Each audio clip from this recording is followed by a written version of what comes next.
right, hello, ladies and gentlemen. Welcome to the RWISOA monthly meeting clinic today for the first time in 2021, 2021. We're doing it online. We are famous for doing things online, but this time it's not because we wanted to do it, it's because we're forced to do it.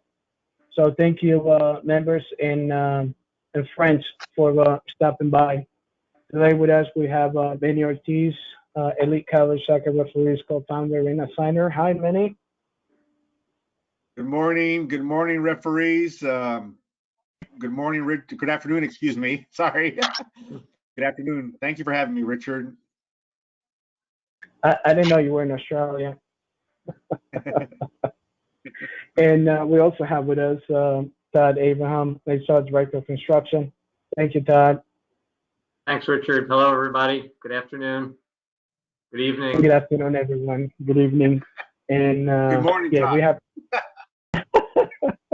we actually have two people from Europe that just listen in because they liked us, and it's late there. So, all right. So we're living through going through some special times. So like we were talking behind the scenes with Manny and Todd, that while we were putting this PowerPoint together, things were changing like every 10 minutes. So as a matter of fact, we have a change that happened a few minutes ago, and I wasn't able to add it, so we'll be talking about that live. Just a quick reminder, members and friends, visit our website to know more about what we're doing and when we're doing it, and any local chapters that want to work with us. Whenever you're ready, just let us know, and we'll do some clinics together. Visit us at rwisoa.org for contact information and everything else. Social media information for the Facebook group is RWISOA, Facebook.com RWISOA, and then the Facebook page is Facebook.com RWISOA.referees, and then we have our Twitter account, Twitter /RWISOA. Why I want to mention this, we're living in such a critical time that things are changing by the minute. The best thing to communicate with everyone is through social media, which is press a couple of buttons and it's out there. So it keeps resending emails, it gets crazy. We figured it out by using social media. It makes our lives a lot easier, and that information can be sent very quickly. Send a shout out to Brian Dunn, MLS back, first game, one of the RWS executive board members, and also a shout out to Robert Sabiga, RWSO Director of Construction. He's actually assigned to tomorrow's game between Orlando City and New York City at 8 p.m. So good luck to the two of them. Represent as well, like they always do. NISOA online clinics, they're in full swing right now. Information can be found at the NISOA website, NISOA.com. There are a lot of videos already on demand. You can go to the YouTube channel, which is youtube.com/NISOA. Todd, is there anything that you would like to add? Yeah, so we're doing. Sure. Yeah, we're doing rule change clinics, and as you know, this is a pretty substantial rule change year. We talked about that in one of the earlier meetings. And so for us to get through all the rule changes in detail, we've split the rule change clinics up into 3 segments. The first one was this past Saturday. The second one is this coming Saturday, and the third one will be the Saturday after that. And we'll follow it up with a 4th session, which will be dedicated to question and answers that people have. These are being recorded, and they can be viewed on demand on the YouTube channel for NISOA. So if you're unable to join when we have the clinics live on Saturday, please review them on demand on the YouTube channel, because there are substantial and significant rule changes this year that everybody needs to be briefed on. And then ECSR and NISOA have their joint clinic, the National Referee Program Joint ECSR NISOA Clinic, on August 3rd. Manny and I will be doing another session there. That's the second of the 2 sessions we're doing jointly, and anybody who wants to register for that should do it either through the ECSR and NISOA websites. So that's what's going on right now instructionally. There's a lot of material online. Please take advantage of it and do a bit of personal learning here, because it's going to be very difficult for us to do in-person clinics, as we all know. And we have to rely on ourselves to stay up to date on all the changes and the materials for the season. And that's from the technical aspect of refereeing, and we're also doing stuff for the fitness aspect. Would you like to talk a little bit about that, Todd? Sure. And so every week there's a NISOA Fit session. Also, again, the schedule is on NISOA.com. And those as well are on the YouTube channel, so people can continue their physical fitness and physical training while we're all socially distanced and maintaining safe home environments. Again, it's very critical that people ensure that they're physically fit for the season. Nationally, we don't expect we're going to have the opportunity to do physical performance testing. It's up to each local chapter as to how they handle that recertification requirement. And I'm sure Richard will tell you how your chapter is doing it. But the bottom line on this is we're expecting referees to be fit for their matches, and the assigners are expecting them to be fit for their matches. And we as professionals need to live up to that expectation. This is one tool to help us stay fit and train when we don't have the opportunities to be training on summer games.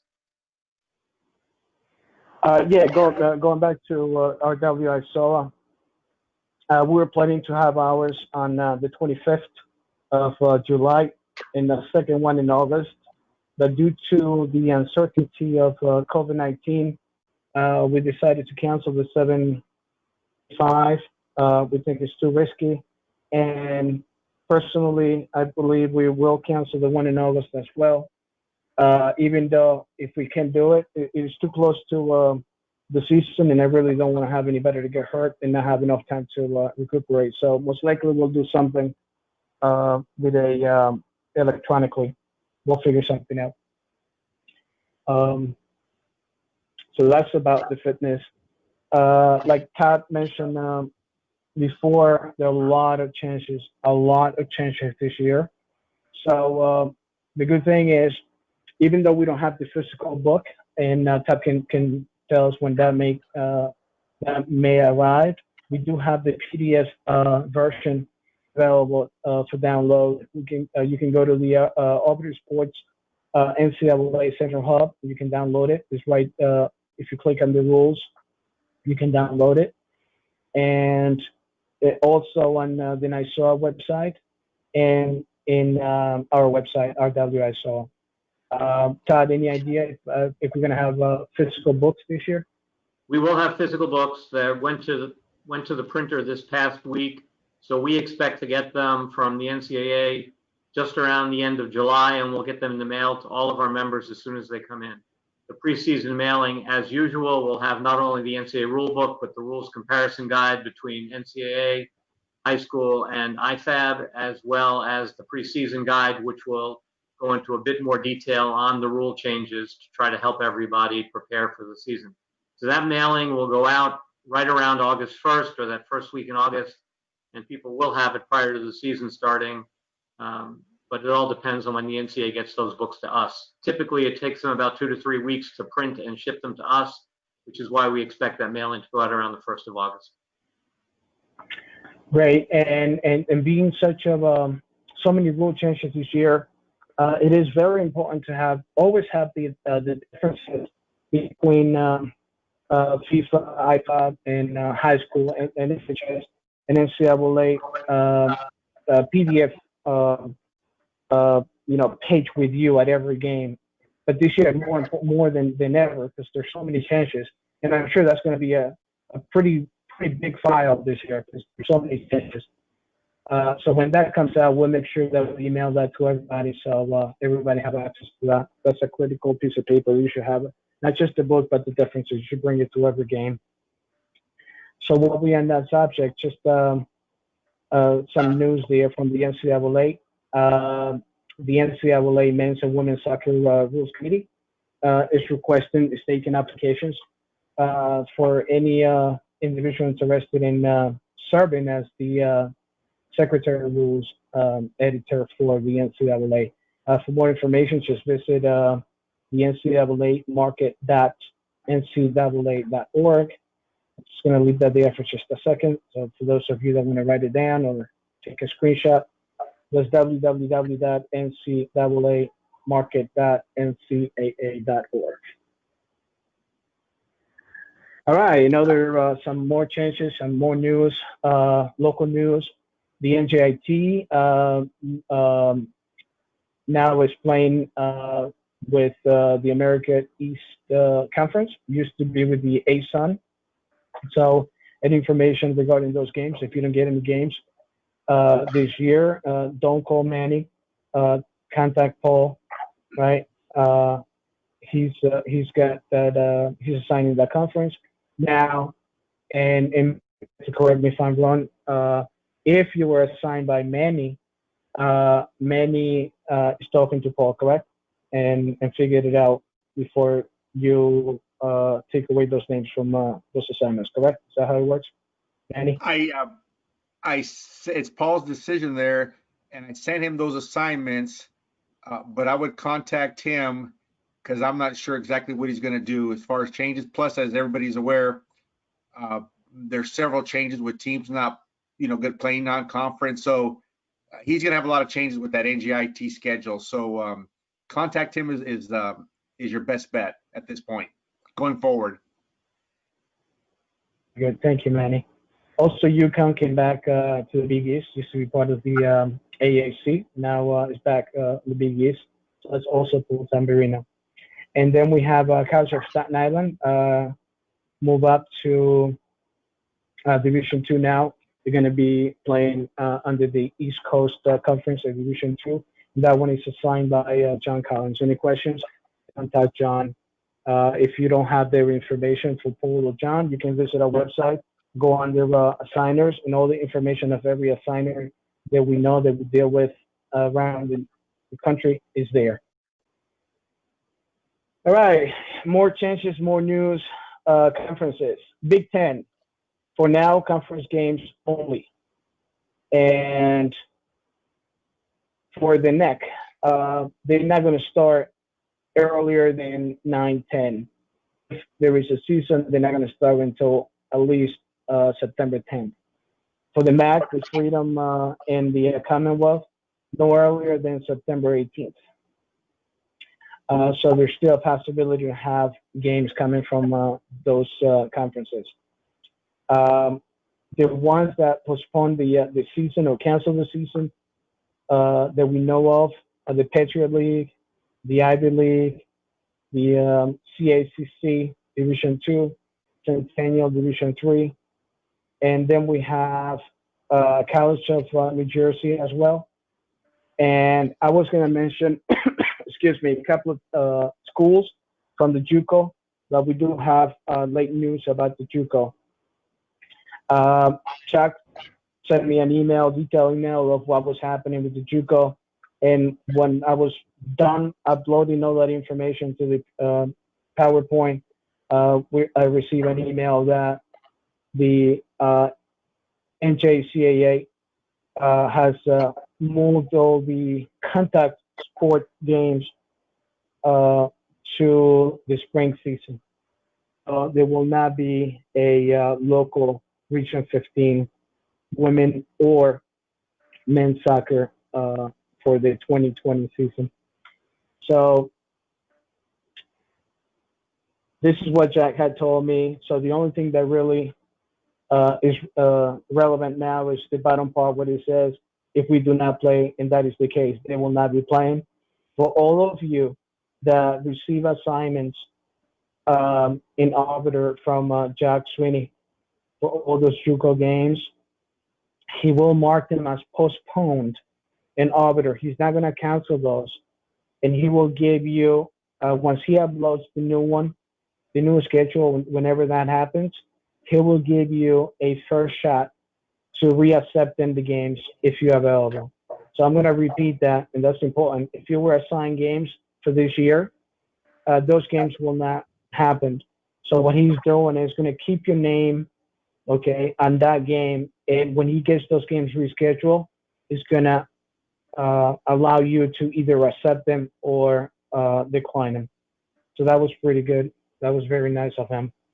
And he says, if you have any questions, just email him. That's his email, chucksweeney1967@gmail.com. Take a screenshot. If you guys want to have any questions or anything about the JUCO Region 15, contact Chuck Sweeney, 1967@gmail.com. Okay, safety protocol recommendation as well. The NJCAA, forget about it. We don't know anything about the spring, so when that time, once we get to the spring, then we'll figure that out. Now, when it comes to the NCAA and NISOA, I know they're working very hard. The same with the ECSR to get some information out to all of us. Todd, any news on that?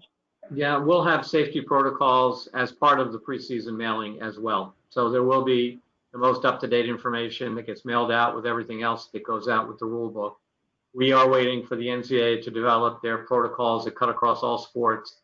There have been some discussions at the NCAA about potential rule modifications for this year to accommodate COVID, things like not requiring the referee to sign the scorebook, doing away with coin tosses, things like that.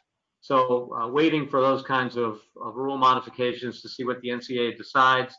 And once we get final word on that, we'll include that with the preseason mailing and post it on the NISOA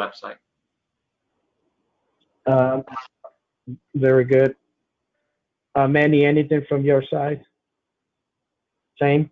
No, once we'll do the same thing. Once we get some direction from NCAA, we'll post that on the ECSR website. Very good. Now, RWISOA, once we get all those recommendations, et cetera, we'll put together a practical field clinic sometime in August. If we do have a season, we'll do it in August, hopefully a week or so before the season begins, to review all these protocols and nothing better than just going on the field and training on the field, right? Especially when it comes to managing players. We won't be able to do it the same way we do it nowadays, right? Having those private conversations, and everything needs to be done a little bit different. And Todd, you can probably back me up with this. Even as an AR, we're going to have to do things differently, right? In some cases, some restarts and some. Yes, as a fourth official. There's some talk about having ARs required to be wearing face masks too. So we'll learn more about that as the protocols come out. Very good. So once that comes out, then we'll schedule a practical field training sometime in August. All right. Any other NISOA news that you can share with us, Todd, before we go into your clinic? I think we covered most everything that's going on. A lot of work going on, obviously, to get the materials developed and to get the clinics organized that we've been providing online. And that's been our focus of the summer, to get all the training done. So I guess there's one other piece of news, which is the appointment of Amanda Ross as the Director of Assessment. I don't know if you've seen that on the NISOA website, but NISOA appointed Amanda Ross from Alabama as our Director of Assessment moving forward. And we do have assessors receive emails. So any assessor listening to the webcast, remember to go back and reply to our email. So send us an email. We need to do some online work for the 2020 season. All right. And now let's go into the dual system for the college game and why we're doing this. And it has to do with the environment that we're in, right? There'll be times they will arrive to a game and we may not have 3 officials. We may end up with 2 officials. I know some schools that usually use 4th officials throughout the season. They're thinking about only using 4th officials for the semifinals and the finals and things like that. So there will be cases, there will be times where we're going to be forced to run the game with the dual system. And it's not the same as the high school, even though the mechanics are but the way we need to focus it and the way we need to approach it is different. And Todd is here to help us out. So Todd, whenever you're ready, I'm going to give you the PowerPoint. I'm going to give you the access. Great. So thanks, Richard. I do want to reinforce the fact that, so am I showing my screen, or are you controlling the PowerPoint from your end? You can share yours directly if you like. If you want to do that, then I just go through the videos. It'll be easier because I can do some back work while you're doing it, if you don't mind. Okay, let me frankly pull it up then while I'm talking. But while I get this pulled up, let me just talk a bit about why this is important. As Richard mentioned, okay, share my screen. We will show up at games this year, and we will find out that, unfortunately, that one of our colleagues is testing with a high temperature. We expect the schools will be requiring all athletes and officials to have temperature tested at the game site when they arrive. And unfortunately, there will be situations where people are testing with a high temperature. They may be aware of it, they may not. Part of your responsibility to your referee crew and to your assigners is to take your own temperature before you leave for the game. So if there is an issue, potentially the assigner can get somebody else, or you can at least alert the crew. But because of that, we should expect that sometime during the year we'll be required to do the dual system control. I don't know if I can do a little poll here, but if you can people raise their hand on this, you know, Richard, or not? Yes, actually, and they can raise their hands and they can actually go to the questions, and that would be better if they just type in the question section. Yeah, so I'm curious as to how many people have done a a dual system in a collegiate game in the last 5 years. To say yes for if you did it, and no if you haven't done it. And we're talking about college, right? Just college. Only in college, yep.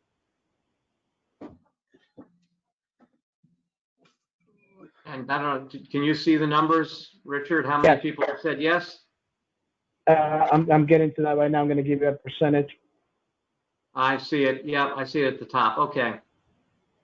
Right now we're about 40, 60 yes, 40 yes, 60 no. 40% really. That's more than I would have expected. I personally have only done. It keeps changing. It keeps changing. Okay. I personally have only done one 2-person game over the last 5 years, and it was when there was no 4th official scheduled, and one of the ARs had an unfortunate car issue on the way, and we had to do it without just a 2-person system. And so I will tell you, and all of you who have done this will be able to attest to this, the dual system of control in a collegiate game requires a lot more effort and a lot more physical movement than both in the high school game and then, frankly, even in a diagonal system of control. Because the referee is required, both referees are required not only to cover offside and the end line like they would as an AR, but they also need to be close enough to play so they can deal with all of the issues happening at midfield.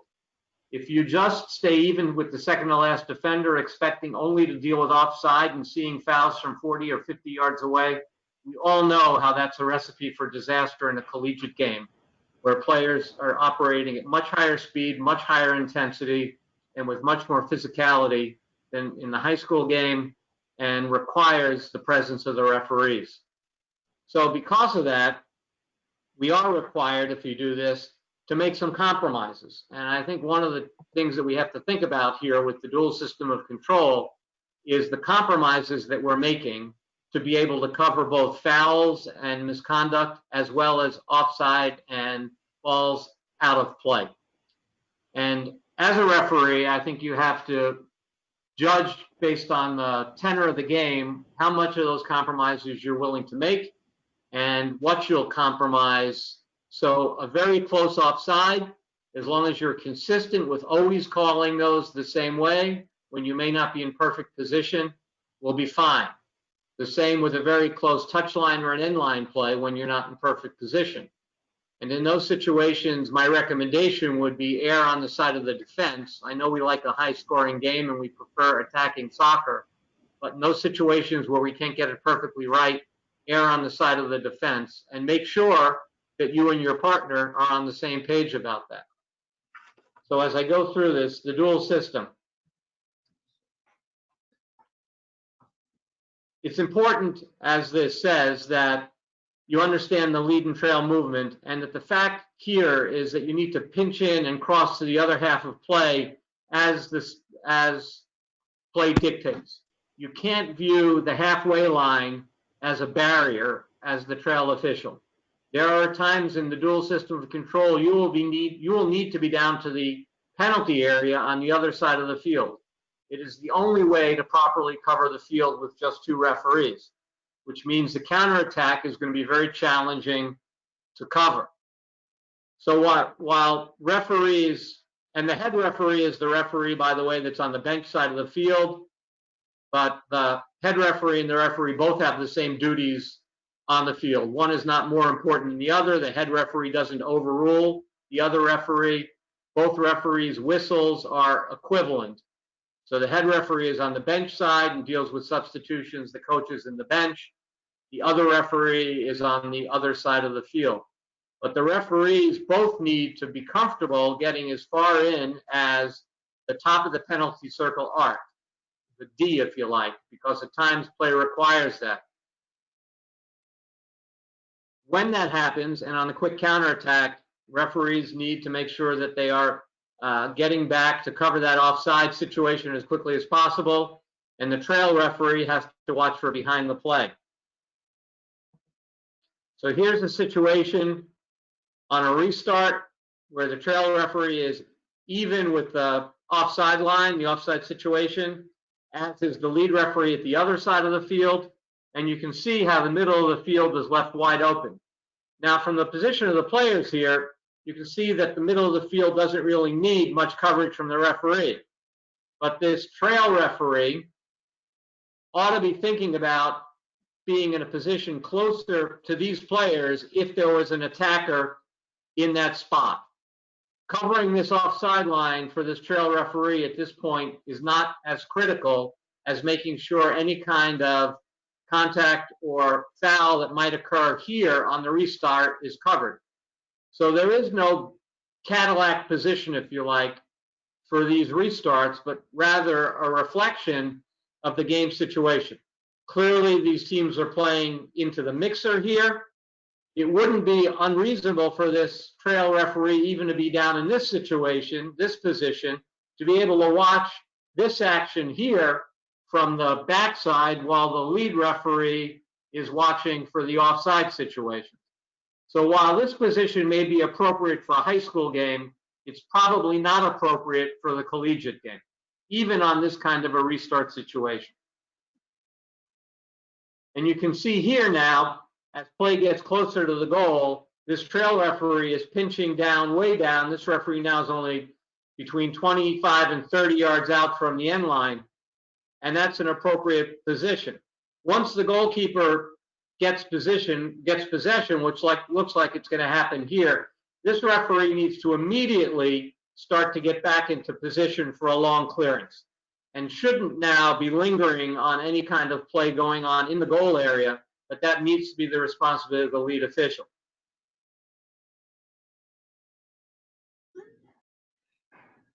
Some of the advantages of the dual system: it saves the school money. That's not why they're doing this, so we can pass on that one. It puts 2 officials closer to play potentially when they both have whistles, but it's important here to recognize that consistency is even more important when both referees have a whistle. In a diagonal system of control, clearly the referee with the whistle can choose to modulate the assistant referee's signals, deciding whether they are being too severe or not severe enough based on acknowledging or waving down flags. Once the other referee blows his whistle, you don't have a chance to change his mind.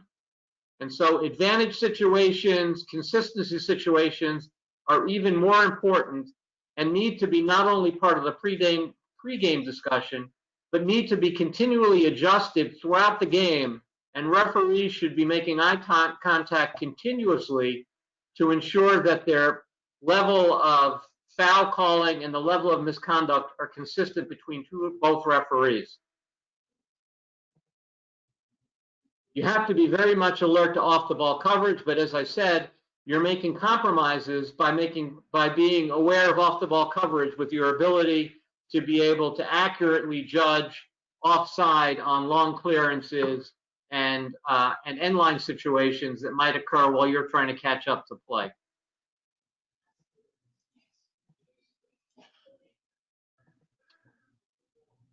Again, the head referees in this situation are really equivalent.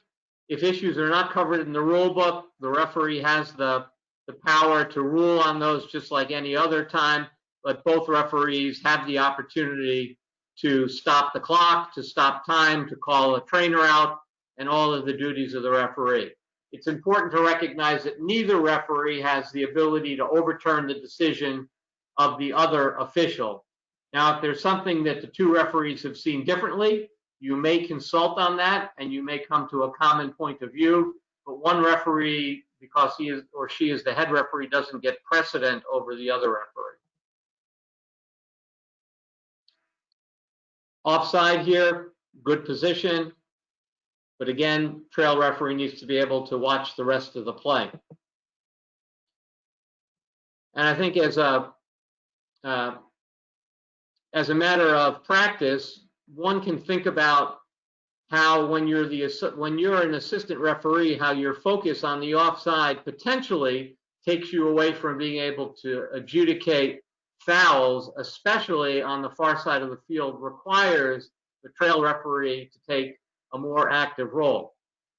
And the trail referee should never feel like that's right in front of the lead referee, I'm not going to call it, because often the lead referee is focused on offside and not on the contact happening, even though it may only be 5 to 10 yards away from him.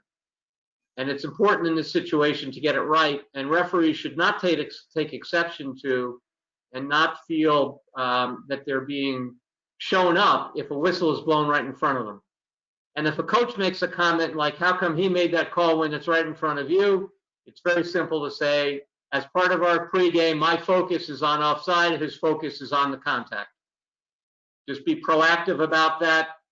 Don't take the bait with the coaches or the players. It's very simple. There's more than one thing we as a crew have to focus on. And in the pregame discussion, we agreed that's how we'd handle the situation. Pinching in here is important because you don't want to make this call from 40 or 50 yards away. And if something happens on your touch line, that's the risk you're taking and that's what you're giving up in order for you to be able to make sure you get the fouls and the misconduct.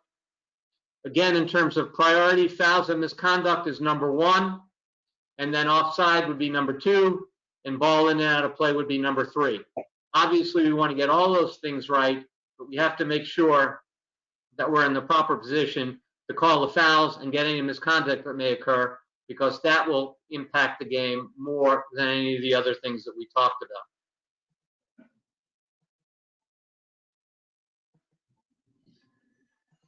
I think we've talked about some of these things. We cannot have personality ego clashes. This is about referees stepping up and doing what the game expects and the game requires in a situation that clearly is not optimum. The reason that the NCAA has moved to a diagonal system of control as the primary system is because we all acknowledge and recognize that there are many holes in a dual system of control. And so it is a more difficult game to referee. We should all expect it's going to be more difficult when you have a dual system. We shouldn't be thinking about it, well, this is going to be easier because I don't have to run as much. If you run less in the dual system of control, you're doing a disservice to the game and the players. I want to remind you the NCAA does not allow, I'm going to say that again, does not allow for a club lines person and allow you to do a diagonal system of control of the club linesman. You must use the dual system of control if you don't have 3 certified officials. So if someone hasn't been trained in the intercollegiate game, being a member of your chapter, being a member of NISOA, being a member of ECSR, some other certification body, they cannot do an intercollegiate game. A USSF referee, a high school referee, is not NCAA certified unless they've gone through these NCAA training sessions. This is the biggest issue that we have to deal with on the dual system, the fact that there's way too much distance to cover, and we have to make sure we make up for the weak coverage by, frankly, working our butts off. You can see here, referee 40 yards away from play. Again, because these are long clearances, these positions may be appropriate, but we all know we get many fewer long clearances in these games, especially in a Division I game where you know the team is going to play much more controlled fashion. They're going to play much more short ball. We're going to have to be able to move much more efficiently to be in the right position to view the next area of play. So while the second to last defender position is okay when there's nothing else to look at, this referee is too far away from any kind of action that may happen. I would suggest in this situation you want this referee somewhere up here, and hopefully you can see my pointer, somewhere up here, and if you can, it's about at the 35-yard line, with the ability to get back and judge offside. In this situation, there's no attacker that's pressing the second to last defender, so you have a little bit more leeway. So it requires, again, a judgment of what kind of risk you're taking based on where both the defensive line is, but as well as where the attackers are. And if the attackers are not pressing that offside line, you should take more risk in terms of getting closer to the play. There's no excuse for being behind the play and not even with the offside line. So these referees here, appropriately blacked out, are well off where they need to be in this play. The referee on the bench side should probably be somewhere around the 40-yard line, maybe even with the lead attacker as opposed to the second to last defender, being able to move with that attacker and make the judgment about offside. And similarly, the referee on the far side of the field should also be up somewhere close to the 40-yard line, maybe even to the 45 to 50, to be able to judge things happening on his side of the field, because play seems to be moving toward that end. And if play winds up over here on about the 35-yard line on the far side of the field, both referees are 50 yards away from what's happening, and that's a bad position for the game. Throw in, good position here.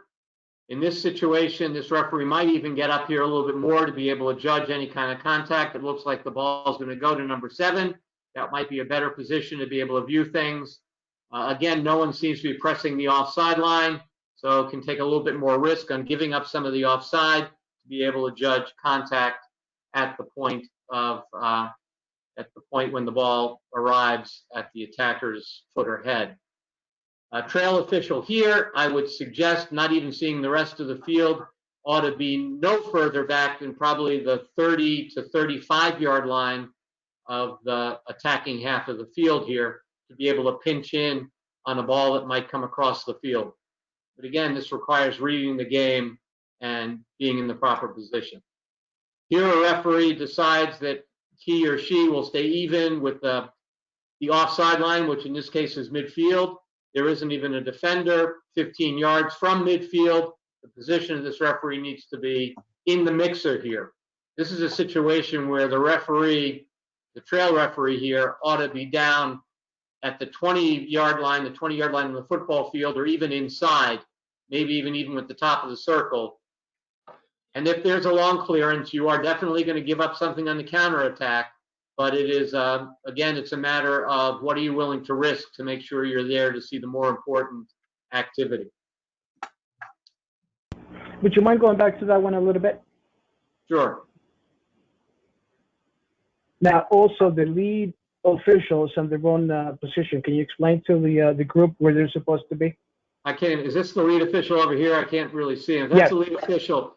Now, the lead official should be down on the end line, actually probably in closer to where the 18 intersects the end line, so that he has a good view of the play that goes on in the goal area and in the penalty area. There's no reason that that referee should be outside the penalty area in this situation. If he were an AR, he would be standing behind the kicker in this situation. So his position has absolutely no advantage here at all. And I'd suggest you want to be down on the end line, maybe where the 18 intersects the end line, or if he wants to stand behind the kicker, that's probably okay, as long as he moves in with the ball.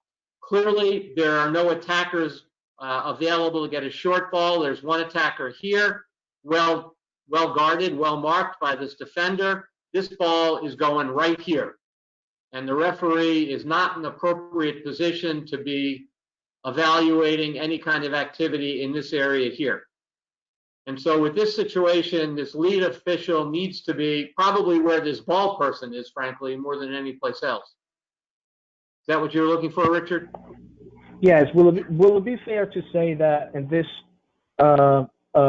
set play, the lead official is actually playing two roles? One, as an official, looking for any possible misconduct, any fouls misconduct, and at the same time as an AR, and you have to judge the offside and a goal, no goal situation, correct? Yes, and ball out of play on a curving. It looks like this this kicker is going to kick with his right foot, meaning an outswinger, and so he needs to be down on the end line to make sure the ball doesn't go over the end line and come back into play. Judge a ball out of play there as well. So he has a lot of responsibilities, none of which are best judged from where he's currently positioned. I think I want to, maybe open it up to a few questions and comments here, because I know I've been talking nonstop here for about 20 minutes, and I'd rather get some questions and feedback from the group. Sure. We have some questions here. I'm going to open up some mics if you don't mind. Sure. Let's see if we can get Brad. Let me look here. I'm looking for some names here. Let me remind everybody. I just uploaded the new NCAA rules PDF file into the handouts section there, so you'll be able to download it right from the chat. I also want to remind people on second whistle situations, substitutions, restarts that require a second whistle. It is the lead official that's responsible for the second whistle. The only restart where the trail official is responsible for the whistle is a kickoff. Otherwise, the lead official is responsible for the second whistle. There are times where the referee on the bench side will handle all second whistles on substitutes. It's frankly not the approved mechanic, but it's fine if you and your partner agree that's how you want to handle it. But lead referees are the ones that are required to handle second whistles on restarts. Very good. Brad, how are you? It's beneficial for the trail referee to be setting walls as well on restarts, so that the lead official can get into position to judge things going on behind the wall. So yes, someone's on the line. Please go ahead. Hi, yeah, our question was around if you have the ability for comms, should you use them with the two-man system, dual system, or should you leave those, away? I think comms are really helpful. I frankly have never done a dual system with comms, but I can only see them helping. I think the discussion, the dialogue between referees can be really helpful here, because as I said, much of this is about what you give up and what you get. So if a referee is going deep, he can warn his partner, I'm going deep. You might need to look for stuff on my back as I have to recover. Or there might be some things about, we need to tighten this up, or you're calling this tighter than I am. Let's see if we can get in sync. So comms in these situations could be very, very helpful and can be used for making sure that you've got the same level of foul recognition and the same level of communication that's required on counterattacks and if things are happening behind the back. And they also can help with a reinforcing whistle on a really bad foul. So referee blows a whistle and you could say in the comm, help me here, or something to that effect. So yes, I think comms can be really helpful if you have them available for these games. Yes, if you don't mind, let me share a little something here.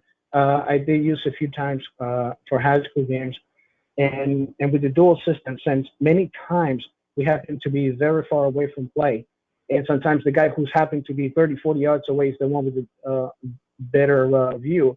When you have comms, when you have radios, it's easier to communicate to the lead official. In other words, I have a foul, 100% foul, call it. instead of you calling it from far away and then have to deal with the coaches. So yes. Thank you, Brad. That's a really good point, Richard. And like with anything else, proximity helps. So if you're calling something as a trail referee and you're 30, 40 yards away, continue to move toward the play. So by the time someone actually sees you, you're that much closer to the play than when you actually started blowing the whistle. So your continued movement will help make it look like you're closer to the foul that you called. Great. I have a question here from Steve. He does not have a mic. So his question is, and maybe Manny, who's here, can help too. His question is, if I was assigned as a referee and an AR doesn't show up, am I now the head referee? And that is the question. Yes, practically yes. Although again, there is no distinction between the head referee and referee other than where on the field which side of the field the head referee occupies, which is the bench side. The duties are no greater. He'll be the referee that conducts the coin toss. Big deal if we have a coin toss. He'll be the referee that handles the subs and deals with the benches. But as I said earlier in the presentation, there is no differentiation. He doesn't get to overrule the other referee. So practically, the more senior person in the crew, so referee would be the head referee if one of the ARs doesn't show up. If the referee doesn't show up, then AR1 would be the head referee. And if you have a 4-person crew and only one of the ARs and the 4th shows up, then the AR is the head referee. But again, that doesn't give that referee any additional power over the other referee in the conduct of the match. Great. I have another question. This one is from Jose. He doesn't have a mic, and it's actually in line with this prior question. With a dual system, when there is a red card misconduct that needs to be submitted to the NCAA, who sends that report? And the follow-up question is, who communicates to the coaches at the table when you have a violent behavior to a fighting ejection? The referee that made the call and issued the red card is the one that should file the report and communicate to the coaches. All right, so that's very good question. If both referees have it, then either one of you just decide. Very good. Good questions. Good questions. Aaron, let's open up. Let's see if we can get Aaron here. No, he doesn't have a mic. He wants to know on the on mass confrontations, how do we handle that with the dual system, since we don't have AR and 4th official there? It's only 2 officials. How do we do this? The official on the bench side, should make sure that the benches stay put, and the other official should do whatever makes sense in terms of trying to diffuse the situation. Like any situation, especially in a COVID year, do not get in there, do not be touching players, do not be getting too close to the players. Use your whistle to try to settle the situation down and record what happens, and then deal with the situation afterwards. Very good. Jerry has a question, and it has to do with position on the field. See if we can get Jerry here. That was Sherry. Not bad. That was Sherry, not Jerry.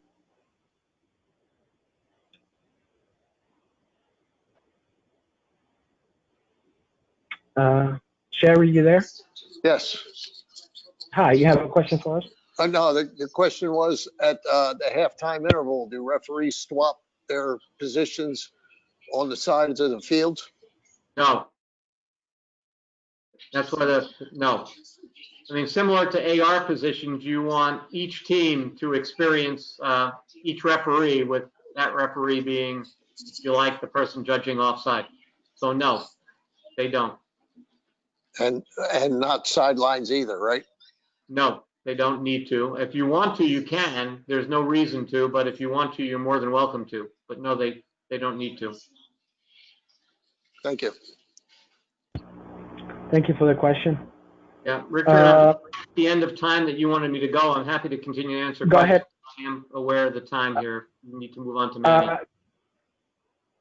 Manny, I'm here, yes. do we have 5 more minutes to answer a couple more questions Take your and time, go through bro. a couple? Take your time. I'm here all night. Todd, do you have 5 more minutes? 5 more minutes will work for me, sure. Very good. So why don't we review what I'm going to do now? I'm going to take over the desktop and play those quick 10-second videos.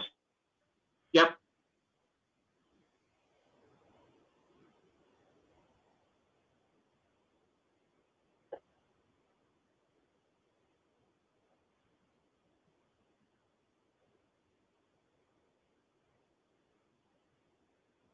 All right. Can you see my screen now? Not yet. I still see, and maybe I have to do something here, but I still see my screen. If you click on the orange arrow, or do you guys see my screen now, Manny? Yes. Okay. Do you see it now? Yep. Yes. Very good. So this is just a quick reminder of one of the pictures that Todd showed before, right? With the lead official close to the goal line and the trail close to the pitch. Yeah, we can see it. And the whole play between the two of them. Yep. Okay, good. So let's watch this video. This one is a corner kick. Todd, it's all yours. Yep. So again, I like the position of the lead official where he is down on the end line where he can view whether there's a problem with the ball in and out of play and can watch exactly. And then the trail official has got a good view into the mixer in case there are any issues going on there. And now when this is played forward,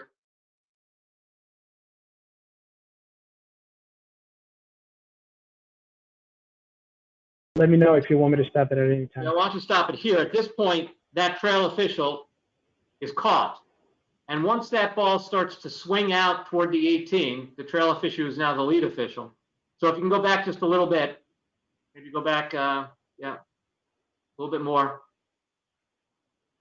Once that goalkeeper makes that save, right here, so now the defending team has control of the ball. And as you play it forward just another frame or two, you'll see that she's able to get the ball out to one of her teammates. At that point in time, that referee needs to be turning and sprinting to get back in the position to make sure that, I believe it's a woman, that she can judge what's going to happen near midfield.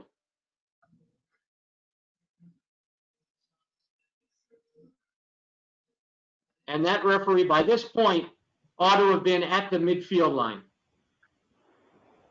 And then if she needs to pinch back in or he needs to pinch back in, that referee can do that. But this referee is too far behind the play and frankly isn't making the kind of effort that's required for an intercollegiate game, getting back for what might be an issue in the other penalty area, which is why I made the comment before that you need to work much harder in the dual system of control in a collegiate game than you would in the diagonal system of control.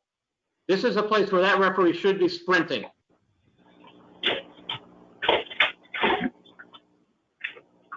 So Richard, I don't know if you can go to the next clip or Yes.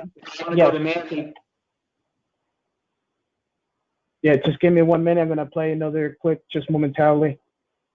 We just have an internet. You know what? We can end it here, Todd, and Manny can, we go over, we take over with Manny. Great. Unless somebody has a question. If anybody has any questions for me, please feel free to use the Ask NISOA box on the NISOA.com website, and I'm happy to answer any questions about this that we didn't get to cover today. Thank you all, and have a good season if I don't talk to you before. Thank you, Todd. Thank you. Thank you very much. Yeah, all right. Bye-bye. Thanks, Todd. Bye now. Thanks, Manny. Bye-bye. Take care, buddy. Just a quick reminder, we will be posting this on our website. We're going to post it on our YouTube. We're going to post it on Facebook as well. And we're going to be sharing the PowerPoint, the full PowerPoint with all the videos, where we're going to have a FAQ session there.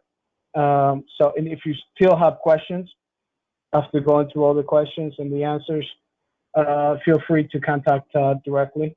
You can find his email at the NISOA website, or you can email me, or I'm sure Manny, he has no problem answering questions too. So right now I'm actually, believe it or not, I'm in the middle of one of these internet situations. So I'm rebooting right now.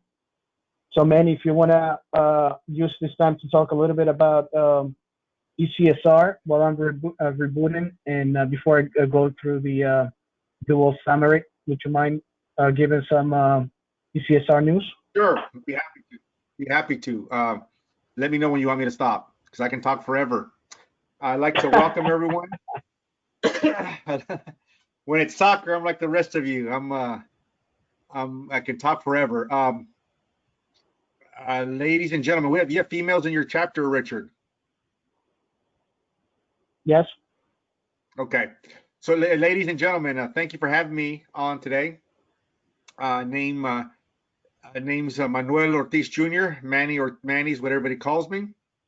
One of the, for those of you that don't know me, I'm one of the co-founders of ECSR. This is our 5th year with ECSR, and the group's doing well. We're very fortunate to have quite a few good referees in our group, and we're here like NISOA and all the other organizations to help you and improve you and provide education to everyone. The first thing I should have mentioned, I apologize, is I hope everyone is doing well during these different times, interesting times in our world today. Who would have thought of this a year ago or 6 months ago? Not many of us would have, but like I said, I hope everyone's doing well and is safe, and their families are safe and healthy, and I we're thinking of all of you, and I hope everybody's doing well and your families. As far as ECSR is concerned, we have a weekly clip that we show that we're doing for a little bit of education there for you guys doing some play analysis. We just added one this evening, so log on tonight or tomorrow and you'll be able to see that. So we had another play, interesting display. So you'll be able to see that. We had one of your board members, Robert, my buddy, Sabika. He was on a clip a couple weeks ago, and regarding movement and positioning, and he looked good. So those of you that know him, tell Manny approved of his movement, that he did well. He looked good. I want you guys to, when you have a chance, log on to that and take a look at that. As far as what Todd mentioned, we're doing obviously we couldn't do any indoor clinics this year, sessions, joint clinics, but we're doing another webinar. I did one with Todd a few weeks ago, and Paul Tamburino and Todd will be doing one here August 2nd. I believe. I'm sorry? 3rd. August 3rd, you sure? I'm pretty sure. Okay. I thought it was the 2nd. The 3rd's a Monday, Richard. Is it? Because the 2nd is my birthday. Yeah, okay, well, you gotta learn how to referee, man. So log on to our webinar, okay? Log on to Richard. You definitely need to log on to this webinar and listen to Paul and Todd. They'll help you. They'll help everybody. They help me. So that's August 6th, the 2nd. I believe it's at 10:30 or 11 a.m. Eastern Standard Time. So hopefully you can make that. I think you would. I know you'll benefit from it, from listening to Paul and Todd. And like I tell people with Paul, I mean, the guy's a referee genius. I mean, the guy's has so much information and so much knowledge, and is so good with all of it, especially the practical application standpoint. So you'll definitely benefit. As far as the assigning aspect of it, so much like Richard mentioned earlier, or mentioned about an hour ago, there's so much changing every day. It's crazy. I'm receiving schedule changes, and then, and I'm not exaggerating here, less than 24 hours later, that same team that sent me that schedule change the day before, it changed again because the team they were supposed to play at home for a non-conference is not playing this season, or doesn't want to fly, or all of the above. So it's one of those crazy times, and like the rest of you, I know you want to referee, I want to sign, the players want to play, the coaches want to coach, and hopefully, you know, if we can do it in a safe environment, hopefully we'll play, you know, if we can do it in a safe environment for everyone. Richard, did you know there's on my computer here, it says your battery is low? Can you close that? You see that on my screen? I don't know if you're there still, Richard, or not, but No, we good. Don't worry about it. We good. okay. We getting the system back up. We almost there. there. Your battery's low. I know it's not my battery, it's probably yours, but if you can close it out, because I can't see, it's a big yellow orange thing in front of the middle of my screen says that. It says plug in your PC now, is what it says. Okay, what else do you want me to cover, Richard? Matt, let's do a review real quick on the dual system, and I'm going to ask you a couple of questions about how do you want us to handle certain things, if that's okay with you. Sure, especially as a D1 assigner and as a ECSR representative. If we're doing you know, some of those big games and we have to deal with the dual system, how do we manage certain things? So okay. Go ahead, ask away, or have the referees ask questions if they would like. yes, just give me a minute. Okay.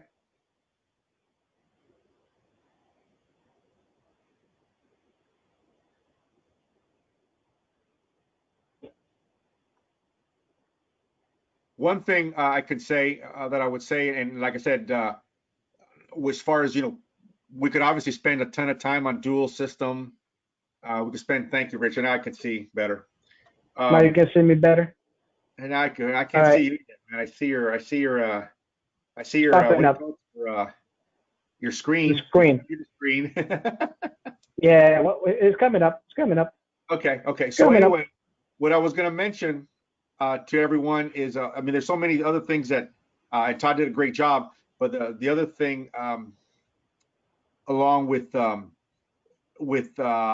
dual, is, you know, at the same time, everything Todd said was 100% correct, and also along those lines, at the same time, you need to read the situation.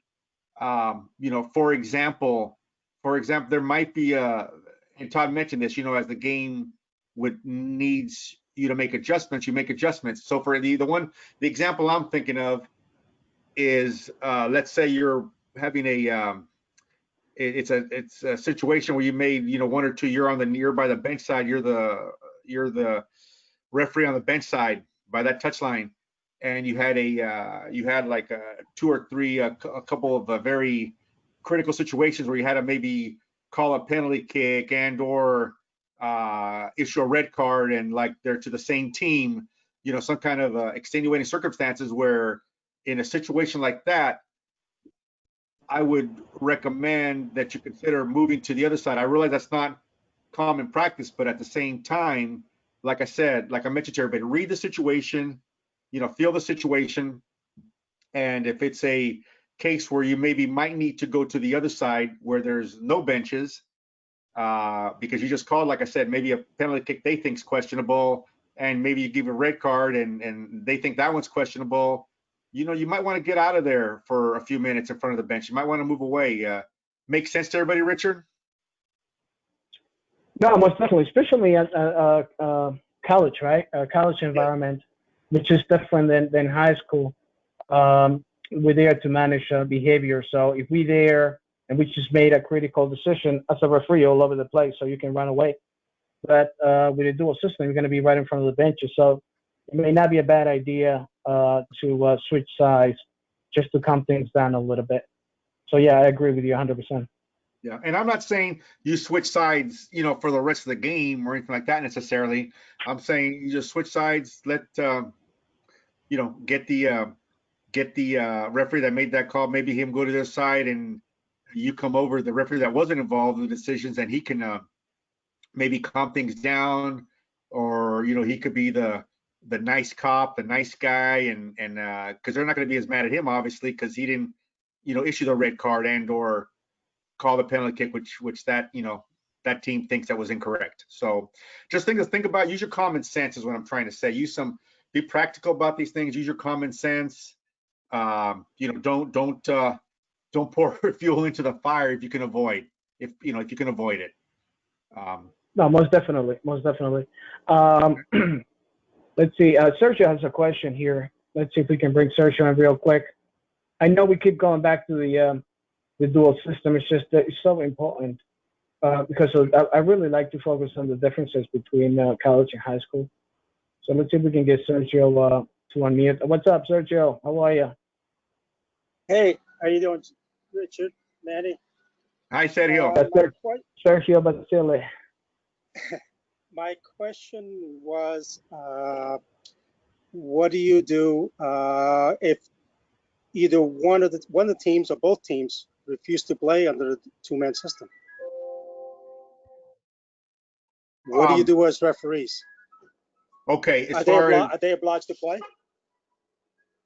They're supposed to, yes. I mean, you're talking about because they want a third or they don't want to wait. What do you mean? They're expecting 3 referees, and they're getting only 2. They're getting only 2, and maybe it's the head referee that they wanted is not coming. Right. Then what you would explain, obviously. It's a big game. Ahead. It's a big game, and they want that referee there. Can they refuse to play? Yeah. If I may jump in real quick, I can give you the ruling. The ruling says that if the teams agree, they can play with the dual system, which is approved by the NCAA. So that's the ruling. Manny, you're the assigner. You understand? Yeah. I would say to you, Sergio, first of all, every game is a big game, okay? And I know what you're saying, that obviously these teams think this game's bigger, and it might be for whatever reason. But anyway, no, you would, if you were in that situation, what I would recommend is you have a talk. You're one of the 2 ARs, let's say, and then that showed up on time and everything. The referee, for whatever reason, didn't make it. You would just have to, discuss with both head coaches, and I would have that discussion with both of them there, not just one, and just let them know, hey, here's our situation. The referee's car broke down, or he's in the hospital, whatever reason, he's not going to be there. We can't find anybody else in a reasonable time frame. We're gonna need to go with 2. Now, the only thing you have to think about or be aware of is what your conference rule is. Richard, what did, for example, my situation in the conferences I assign, they're going to play because we've already discussed that. And if we do end up going to having 2 referees, we've already discussed that, and they know that we have to have at least 2. We are going to play the game. But maybe like in, Division 2 or 3 or junior colleges, that conference says you don't have to play. I mean, what's your situation with that, Richard, in your conference or in New York area? Well, no, I mean, we're such a special times now that actually everybody's trying to make sure that we have at least 2 referees. So pretty much all the conferences that I directly spoken to, they do want to have at least 2 referees. Some of them, they don't want to deal with 1 referee, and that was one question coming up, so I want to answer that. Locally, some conferences, they feel like 1 referee is going to be too much, especially at the D2, D3 level. But the dual system, yes, they approved that, they won that, and even the coaches have agreed that they want to have a season, they want to have a safe season, and if it requires a dual system, then a dual system it is. Yeah. So I would say, just explain that to him, Sergio, that the conference says we need to play if we have at least 2, and we need to play. Obviously, handle it in a diplomatic manner. professional manner, which I know you will, and you know, you should be fine. Then if you know, just let them know. If they say, well, if one coach is still adamant that he's not going to play, well, you just explain to him, like I said, nicely, that, you know, the conference rule says that if we have two, we need to play the game. And if he still refuses, then just write it in your report. I mean, you can't put a gun to his head to play, but just make sure you let him know, you know, sir, I'll have to report this and that you refuse to play, and then it's out of your hands then. Right. I think the biggest problem is when one says yes and the other says no.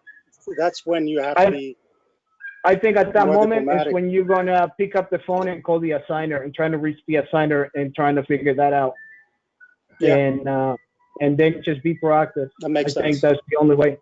And I said that will be a question for the assigners when you get the assignments, right? So there's some questions that we need to ask the assigners, and that will be one of them. How do you want us to handle this based on, you know, per conference? How do you want us to do this? That will be one of the questions that I would ask. Well, it's basically there, Ricardo, Richard, there, and Sergio, there. It's basically, like I said, it's a conference decision or recommendation. You follow? If they've decided, if the conference decided / it's their policy that, you know, for this season we're going to play with two, if that's all we have, then you know, I understand the coach is upset because there's only two, and I understand, you know, he wanted the top referee in New Jersey to do that game because he's a good referee, but that's out of your control as one of the two referees there. You know, you have to go by what the and I assume, like I said, when you asked this question, I assumed that you went through the steps of talking to the assigner and all that. I just assumed that was you know, you would talk to him and ask him, but my guess is he or she will tell you the same thing, that you know, per the policy, and if they can't get anybody per the policy, you know, we need to play per conference policy, conference rule. Yeah, that's what we need to be, make sure that we know what the rules are. Thank you, Sergio. Any other questions real quick, or we good to go?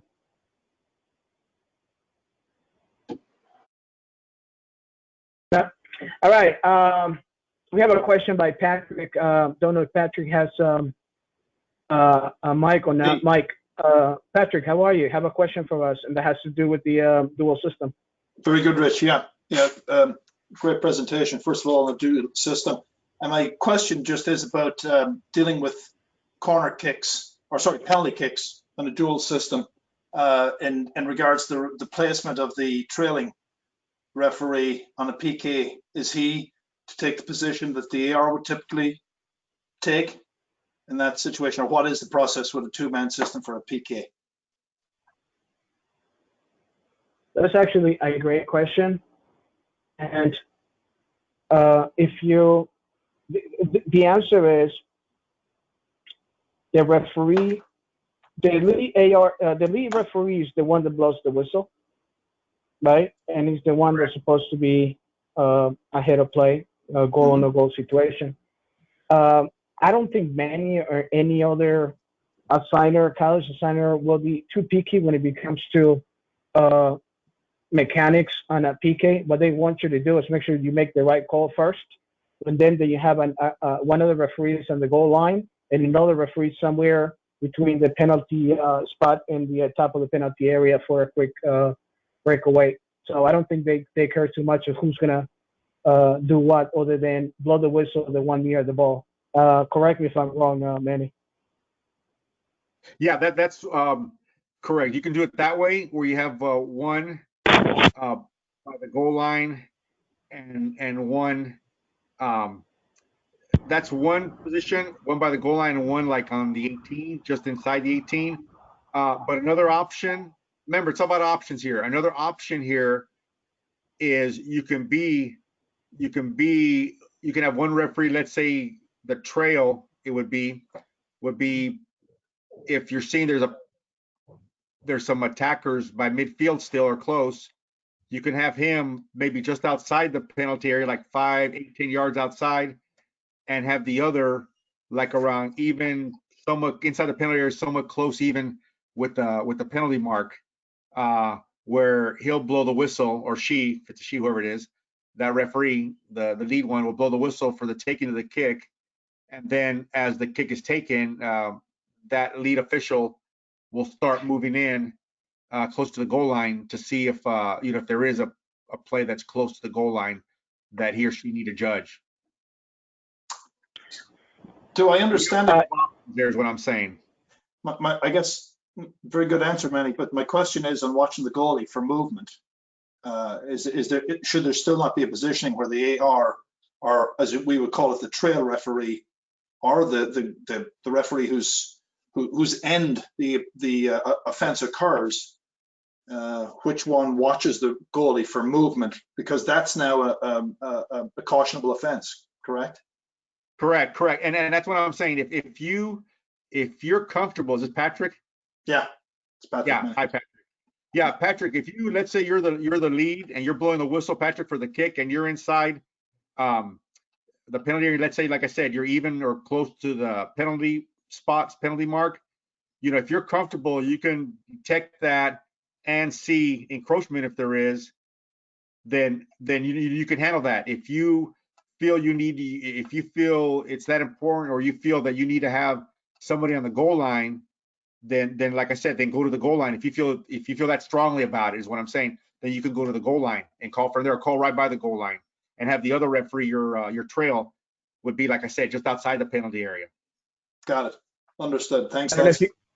don't know if you can see the video here. You can pretty much like a corner kick. Yep.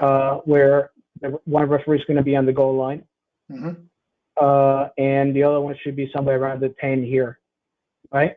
Yep. If you have pretty much everybody here, and like Manny says, if you have multiple players back here, right, Attackers. then have the trailer, correct, have the trailer stand by somewhere by the 20, right? On a penalty, how many times you do call encroachment by the over the top of the penalty area? Haven't seen those in a very long time, and I don't think you're going to start doing those, especially in a dual system. Yeah. Now, the other thing too, Patrick and everybody, let's not go crazy here, okay? And what I mean by that is, let's have eye contact with your partner, because if you're the trail and you're, like I said, on the 20-yard line here, where go to the 20, put that on 20, there you go. If you're there and your partner's on the goal line, and the referee that's on the 20 is calling movement, when goalie movement, when the referee's on a goal line, you're gonna have problems. I mean, let's not, let's make sure we communicate that with your partner before the game in your pregame discussion. I know we can't discuss everything in the pregame because it'll take us like 5 hours, but this is one of these areas you need to have eye contact, have this, about penalty kicks, this 20-second, 30-second discussion with your partner to who's going to do what, why, and where on these type of plays. Makes sense. And also remember, as the trailer, always trying to place yourself somewhere near the very last player, the one closest to the touchline. So if that is the one closest to the touchline, at least he should be somewhere around here, anyways. Okay, because otherwise you'll get caught just like we saw it before. So he's going to get caught on the counter attack here because he's in the middle of play. And you don't want this on a safe PK, and then you miss an offside or something. It's going to create a problem. Yeah, very good. Does that make sense? Yes. Another way of thinking of this too, Patrick, and everybody in the what I tell in these clinics, what I tell with young, experienced pro refs, international refs, which, what I always remind them of, if they're not exactly sure where to be from a positional standpoint, is go where you can see. And this is very common sense, but we forget it sometimes because we get all caught up on these considerations and angles and everything. But just go where you can see and go where the game needs you. And if you do that, 99% of the time, you're going to be fine. You'll do fine, and you'll be where, you'll be in the position you need to be in. You'll be in the area you need to be in, where you can deal with it immediately or right then or within a second or two, because you're, like I said, in close proximity where the game needs you and where you can see. Awesome. All right, great, thank you. Thanks, Richard. Let's go through another video here real quick, so we can move on to the other one. This is a good lead right here, where the lead referee realized that that ball's gonna go long. He starts going even before the ball was played. And remember, this is a high school girls game that we're watching. When you're refereeing Manny's leagues, ECSR conferences, you're looking at Division I players. They're gonna be running just like MLS guys, and even more, because they've been training for the past 8 months. They've been training, so those guys are gonna be monsters, right? They're gonna be chasing a Formula One car. So you really need to be playing the game instead of whistling the game. You need to play the game. You need to get yourself into the game, read the play, and just play the game. That's the only way you're going to survive in a dual system in a Division I game. Correct me if I'm wrong, Manny. No, correct.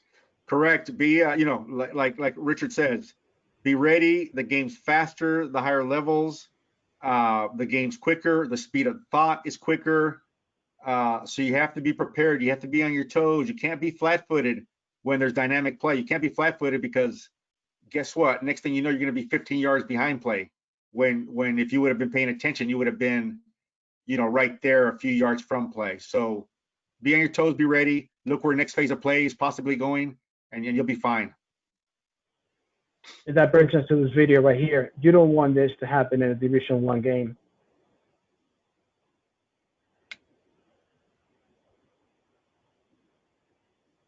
Where the trailer happened to be 30 yards away from play with a bad angle, and the lead referee has to look through players from 40 plus yards away. Who's going to call that? Who's going to see the foul? Remember, the play is going to be, they're going to play faster. They know what they're doing. They know where you are.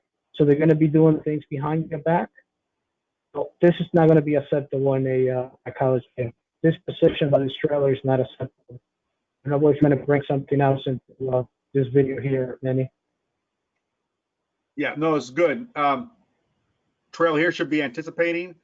They're going to this area she's just going inside, so you should be moving in. And you got contact there. Pro referee here looks 10, 20. What is he, about 25, 30 yards away? 30 yards away, maybe? About 30 yards away. Yeah. So this is a typical case of what I'm kind of talking about, Richard and referees, where the game needs you a lot closer. This trail referee, the game needs, I'm not sure if that's a man or a woman, but the trail referee, I believe it's a man, needs this referee in a little closer to get a better view. Maybe have a view with the outside of the 18 there moving in. That way you can judge, okay, it's inside now, and get a little closer, be a little bit closer proximity. Definitely be closer proximity, excuse me, where you can sell that call. And they're gonna complain, but they're gonna complain less if you're there, you're close to play, you're in close proximity. You're gonna be able to start your call much easier most of the time. And this will be one of the situations where if you miss this PK and you are the trailer and happen to be by the benches side, this is the perfect time for you to go to the opposite side of the field and finish the game on the other side.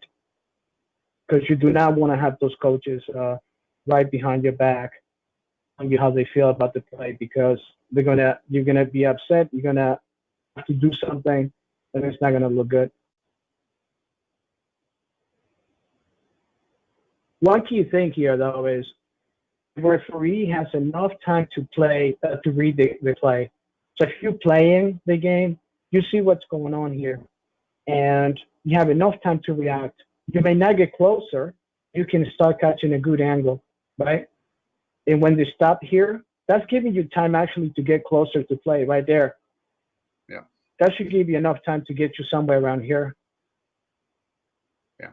The other key here, if you play the game and you could read the game and you have what I call soccer awareness, high soccer awareness, you can tell this player, if you can go back, Richard, in the middle of the clip, you can tell this attacker, what are they, blue or green? What is that, green or the Blue. dark? What are? Blue. Yeah, they can tell the blue jersey, number 5, I believe. You can tell she's gonna take the girl on. She's not gonna cross it. If she was, she would have crossed it there, but she didn't. So you can tell she controls it. She's gonna take the girl on, which means she's gonna go into the penalty or try to. So as Richard said, just mentioned, recognizing this as a referee, it gives you that extra second or two where you can start sprinting. And if this referee would have recognized that, they would have been much closer to play when there was contact made. And let's be honest, on a D1 game, that's not going to happen. The player's going to go right in. The player's not going to stop. It's going to go right in from here. Yeah. So we need to be aware of our positions. In you as a lead referee as well, if you see your trailer is behind, there's nothing wrong with coming closer to even get yourself inside the penalty area so you can look for some better angles just in case. There's nothing wrong with that. Yeah, like I mentioned earlier, nothing wrong with that, because like I said, one of the first things I mentioned is go where you can see and make sure you're out of the way and you're fine. All right, great. So that was one where the referee was too far. And the problem with the dual system, that either you can be too far very quickly or you can be on top of the play. And that's usually not a good thing, right? So now we're going to watch one where the lead referee happened to find himself too close to play when he missed a critical match incident decision.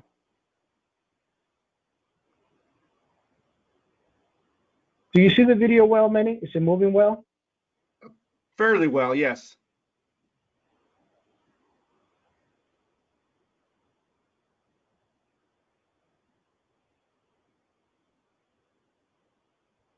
Can we see the contact there? Yes. The hip charge? Yes. And how can we fix that, Manny? Here we need to take a different position, a couple different options. Okay. You can, like I said, the key is you want to be in a position where you can see. So you can move back. This official here could have possibly, should have, could have moved back 3, 4, 5 yards right there when the ball's coming across, goes back to that direction, maybe come up a little more. No, keep going. There you go. And maybe back towards the goal line. Yeah, somewhere there, or maybe a little closer, somewhere out in that general area. If you could make like a circle there, Richard, like a circle, not to the corner, but somewhere a little more inside, a little more inside. There you go. Somewhere in that general area. There you go. Somewhere in that general area, you can come out wider where you can see the play, and at the same time, you're out of the way, and at the same time, you have a good view. So if you have a good view there, you can see the play, you're close. If there is a foul, they're committed. Like I mentioned earlier, yes, they still might complain a little, but they're not going to complain too much, or at least we know we did our job by being close to play, being there, and we were able to have an excellent view of the excellent position, an excellent view of the play, of the contact, where we can just say, if they do ask us and you wanted to communicate with coaches, I'm right there. I'm 6 yards away, and I clearly saw this. This is what happened. So that's an option there. But one of the problems here, I think, is let's not forget, we need to face the field just like an AR. Okay, you need to be facing the field just like an AR. So right now he's not facing the players; he's actually facing the opposite direction. So when the ball comes to him, now he gets caught, right, and he can't make any movement. Now, if you are placing yourself just like an AR, right, facing the play, the ball is coming to you, you can back up and get to the position that you want to get to. And that's always important, right? Yeah, Richard, yeah, what you want to say there is you want to be square to the play. You want to have a square stance there where, like Richard just mentioned, you're facing, you're like an AR, but you're square. That way you can go either backwards, you can go right, you can go left very easily. Here, not really facing the ideal way at this moment. Perfect. I think we have one. That was it. All right, that was it. We don't have any more questions on that, I don't think. All right. There was a question there on second half. Do we change sides? And the answer was, as a college referee, the senior referee, the referee that was assigned as a referee position should be the one taking the bench side, and it should be there the entire game. Just like a referee, you managing that behavior. You want to be the same person managing the behavior throughout the 90 minutes, but you don't want to change somebody else. You don't bring somebody else new to the game 45 minutes later, where you did something for 45 minutes. Now you're going to have somebody new coming in to change everything around. That's going to create a problem at a college game. So I know in high school you switch, right? In college you shouldn't switch unless you have a problem, like Manny said. You have anything to say about that, Manny? No, that's good. Like I said, like I said, like I said, to try, if there is, like I said, a situation where you're having, you had a critical call or two, that a game-changing call that created a ton of controversy, and you feel you needed to get away from the bench side for a few minutes, then I would recommend I would suggest you consider doing that, just to try to avoid problems. But that's really the only time you would do that. Yes, correct. So again, we're gonna be posting the PowerPoint with SQ8, and if you still have a question after that, feel free to email me, email Manny or Todd, and if I don't know the answer, I'll find you the answer. Don't worry about it. All right, Manny, you want to take over on this? Take the lead? Yes. Hi. Player management. Okay, we're gonna discuss player management, discuss some player management techniques, and as you can read there, the key to successful game when you do this right. Okay, so we discussed what player management is, and we're going to discuss how to implement this, and we're going to give you in a few minutes here. We're gonna have a couple clips here, which to analyze and to go over that I think will help everyone. Yeah, we have a couple of exercises. We're going to post some questions. I'm going to give a couple of seconds for people to read them, and then we'll open up a couple of mics and see what what we can do with it. And then we'll have a couple of videos, some nice videos to go over. So you want to take a shot, Manny? What's player management? Okay, what is player management? How do you implement it? Player management. I'll tell you what, Richard. Does anybody on the one of the referees?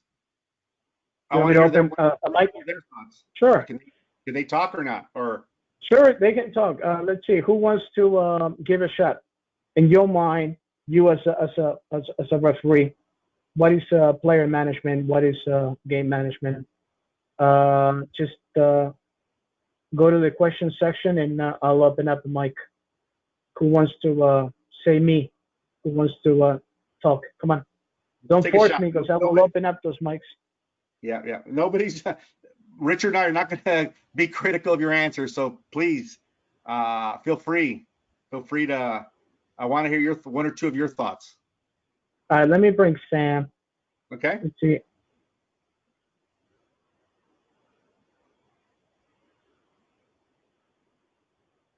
You there, Sam? Give me a second. You're self-muted, Sam. There you are. How are you? Hi, Rich. How are you? How you doing? How's it going? Hi, Manny. How you doing?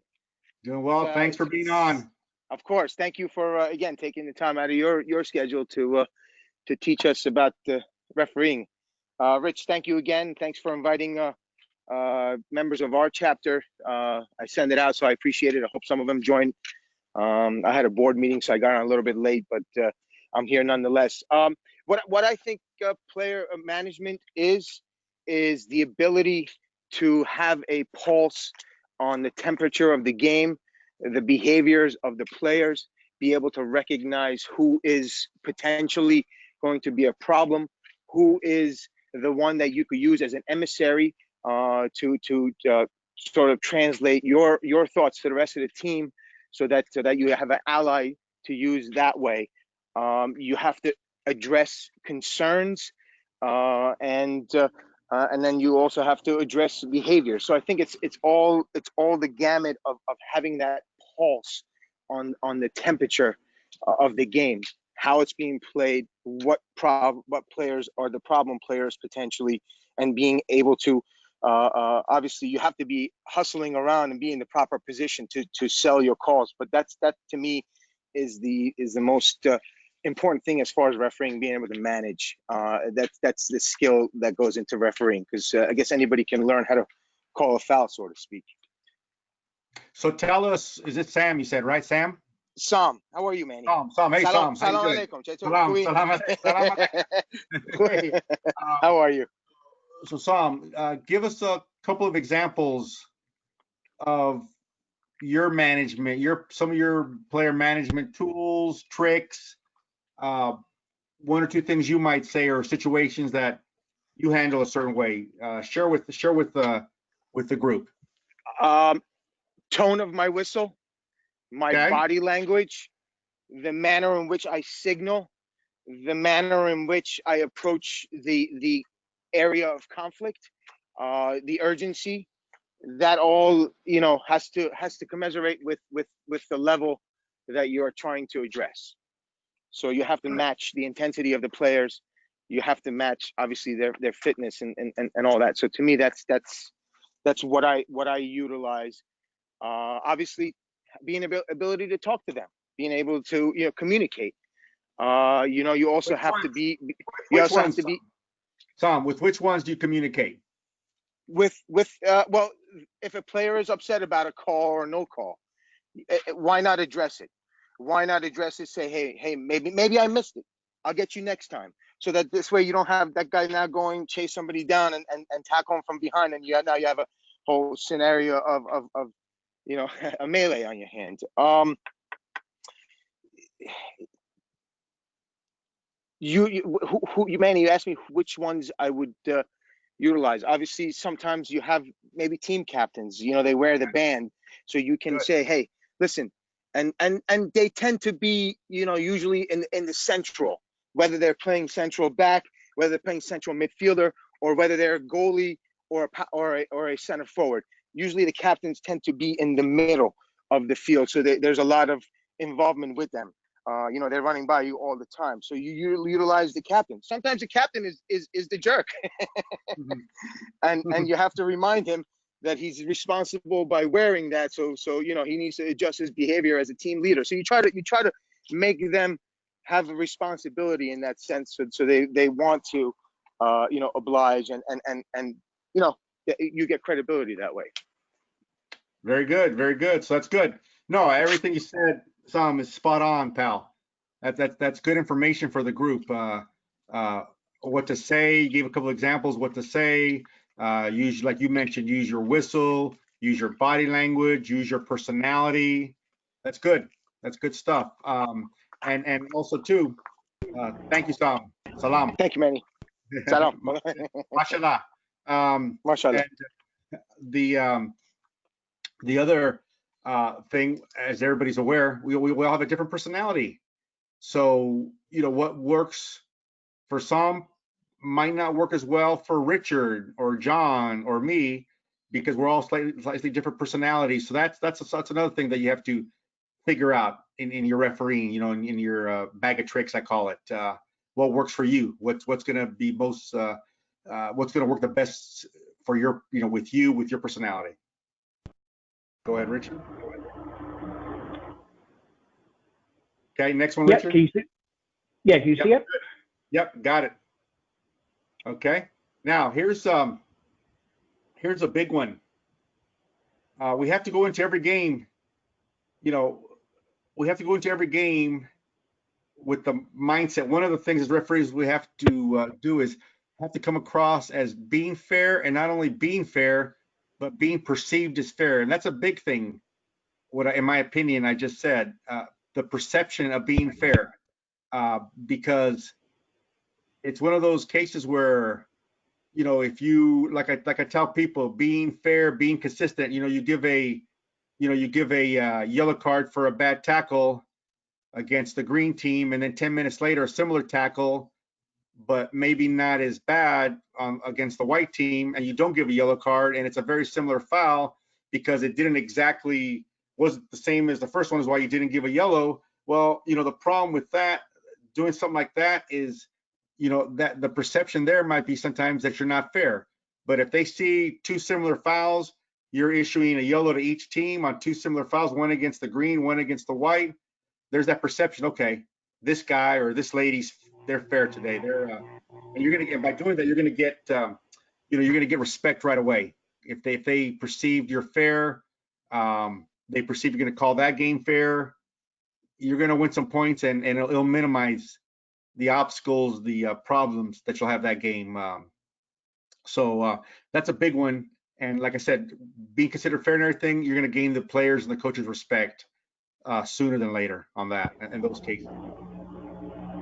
And sometimes it's not something that you do, but just the way you look. Mm-hmm. The perception that, let's say you come in late for the game, everybody's ready in the middle of the national anthem, you come in running through the field at the beginning of the game. The perception right there from that moment on is you're not going to be fair because you don't care about the game. Something as simple as that. So you need to be aware. It's not just what you call during the game, but everything else that has to do with the game, right? Yeah, exactly. And like, including you know, your fitness. Big time, big time. If you go in there with a big stomach like me, then they're gonna think, oh, this guy can't keep up. And it doesn't matter if you've done 1,000 pro games and, you know, 2,000 college games, or what you did 10, 20, 30 years ago. They don't care about that. All they see is a heavy referee. So they're gonna think, oh, well, he doesn't care, she doesn't care. Look at her, she's, you know, they're too big. They're not gonna be in shape. You know, their credibility drops right away. You know, and we can name or mention numerous examples, but another one top of my head is the before the game, when you say hi to the coaches. You know, you spend 30 seconds with one coach, with the visiting coach, or you spend 8 minutes with the home team coach. It doesn't matter what the reason is. You might have thought you had a legit reason, but the perception is, you know, hey, this guy's favoring, this guy's a homer, this guy's going to favor that guy.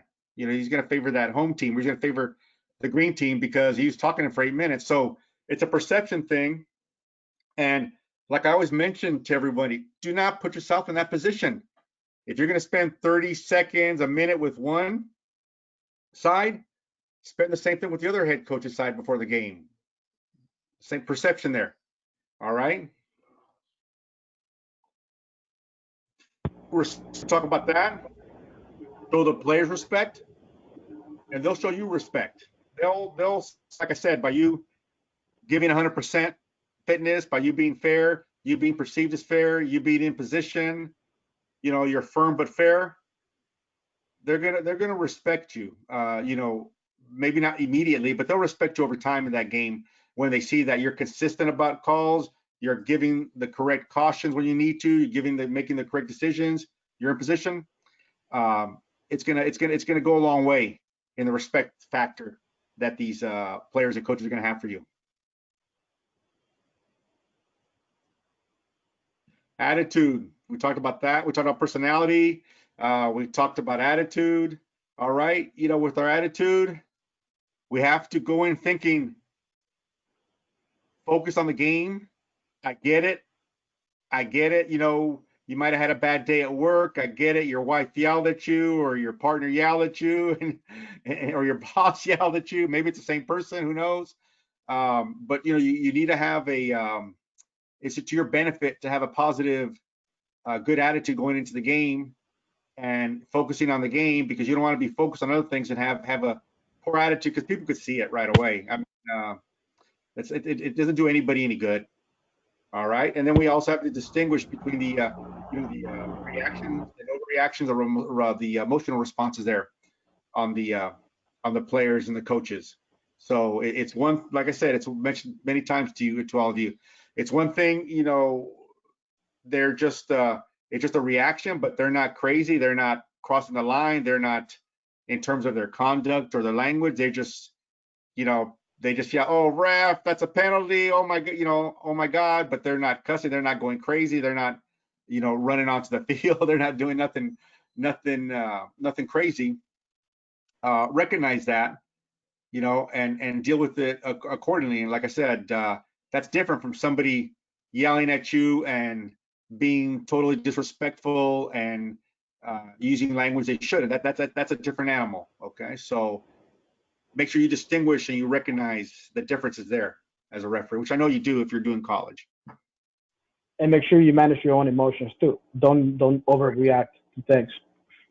Yeah, and that's why I said that about, you have a fight at work with your boss, or your wife's giving you, the business, calling, is one of those days. So don't bring that onto the field.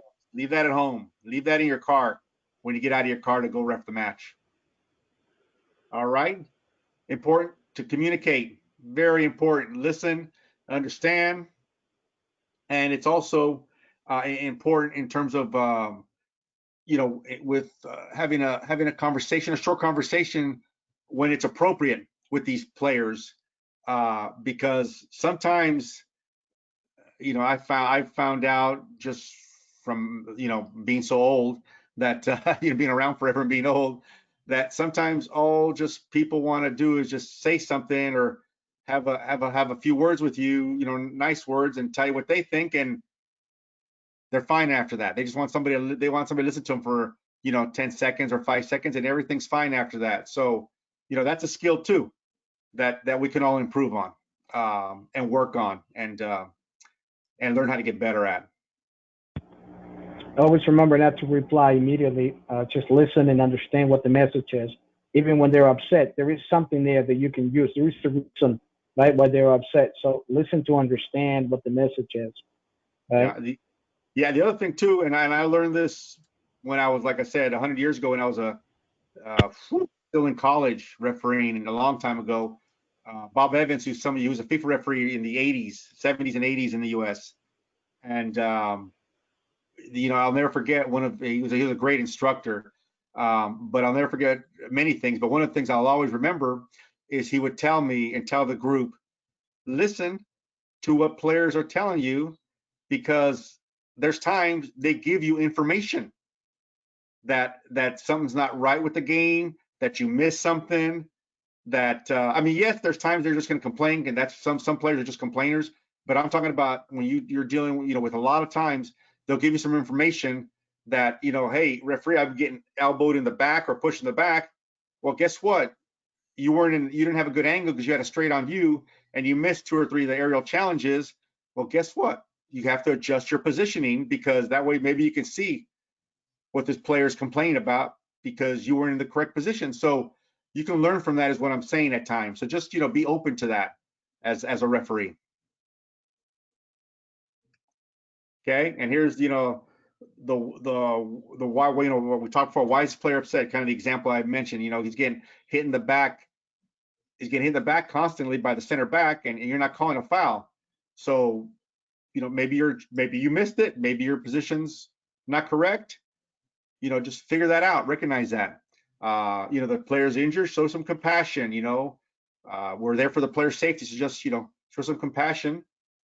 Player's angry, then like I said, like I mentioned earlier, player's angry, see if you could calm him down, let him have a word with him, have a quiet word with him, and use your personality, use your people skills to diffuse their anger, their being upset. And like I mentioned earlier, by listening, sometimes they'll relax sometimes, hopefully, and they'll think, okay, well, this guy's listening to me, or this female referee's listening. These referees are listening to me.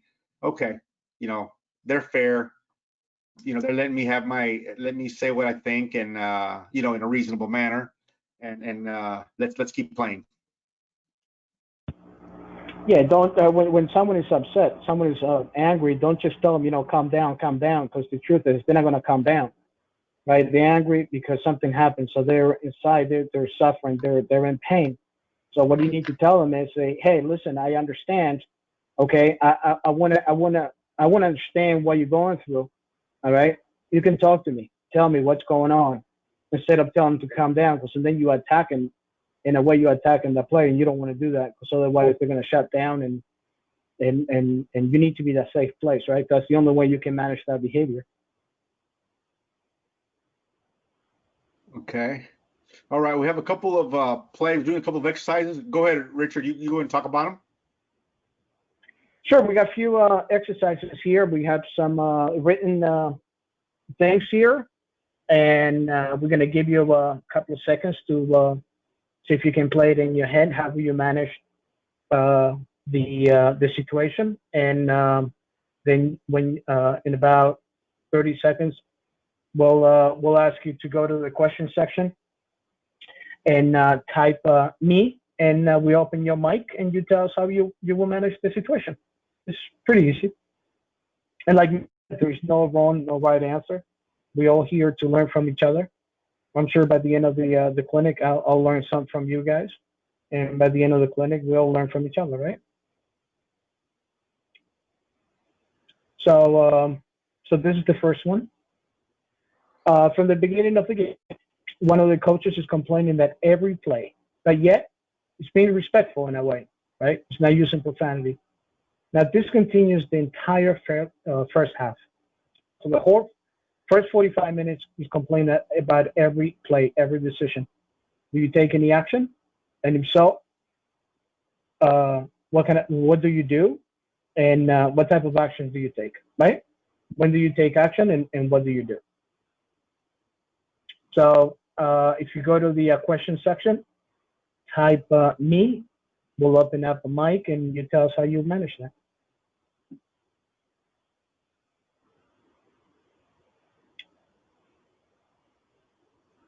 All right. Let's see if we can open up a mic now. Let's get Bill. Bill, do we have you?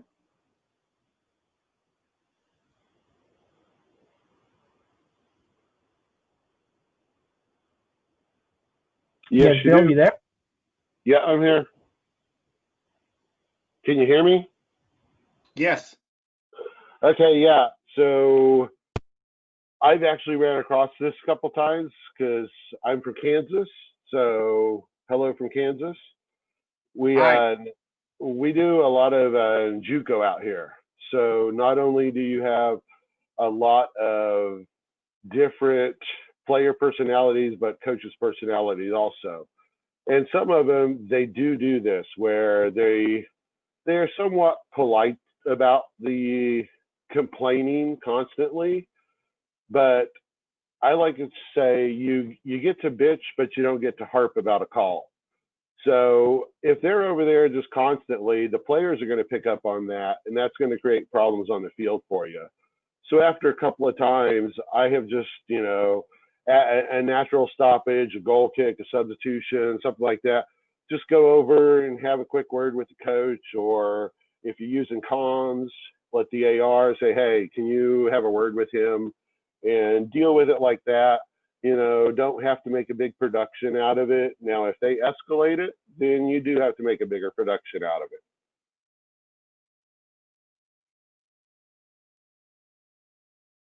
Okay, Bill. So if that doesn't work, Bill, the AR or the fourth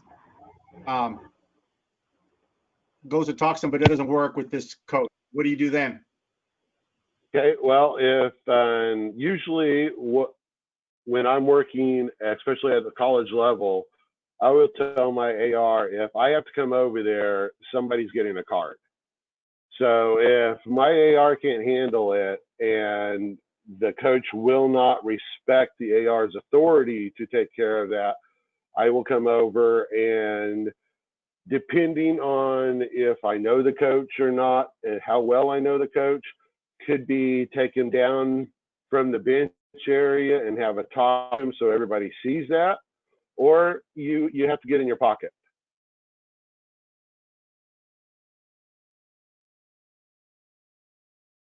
Okay, so you go over there,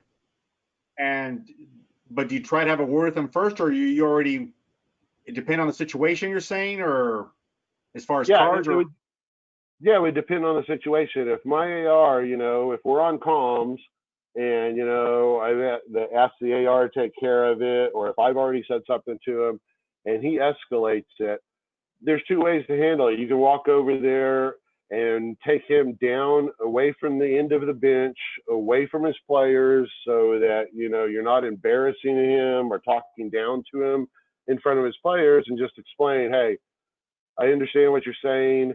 That's enough. No more talking about the calls. Next time you're going to have a card. Or sometimes it's just, that's not going to work, and you're going to have to come over and issue out a sanction. Because he crossed the line. Because he crossed that line. Yeah, gotcha. And yes, and don't be fooled by these coaches or players that they don't try to play us and use the rules to their benefit. We have to be aware that, just like you said, soccer IQ. These players are smart. You have to be as smart and understand the game. And honestly, at this level in a college game, in 10 or 15 minutes on being on the field, you should be able to know what's up, what they're doing, who you can use as an ally, and who the problem childs are going to be on the field for you. Oh, it's good points, Bill. Thank you. Thank you, Bill. Thank you, Bill. I think I think this is a great opportunity to actually trying to find out how you're doing as a referee from the referee's point of view. There's nothing wrong with having an honest conversation with the coach to understand what's going on, right? I think that the next time or enough could be taken as a threat sometimes, and now you're going to have to deal with different type of behavior. I think personally, this you can use this moment to have an open conversation with the coach. Yeah, coach, no, I get it. I understand. You saw it differently. I'll do my best to do better, or something like, coach, I get it. Maybe you saw something different than I did. I'll make sure take different position the next time. But I understand, coach, that your responsible behavior cannot be tolerated. So kind of like I'm opening the door for conversation at the same time, remind him I'm the referee. I think going at this moment for this type of situation, telling the coach enough is enough, or next time, I think it's going to force him to it's going to make the coach go to the next level. And I don't think we won that. What do you think, Manny? No, I agree. We try to, correct. We try to, we don't want to issue we don't want to come across as threatening per se, correct? But at the same time, we all know the same thing with coaches. They have different personalities, and we know there's some you can talk to are more reasonable than others. And you just handle it accordingly to how you feel is appropriate at that time in that situation in that game. Is I guess maybe the best advice I could give you on that. All right, so this is going to be the same coach now at the 48th minute. So this is a second half, 3 minutes into the second half. Since we didn't deal with him properly, this is what we're going to have to deal with. I don't know if the volume is on, if you can hear it.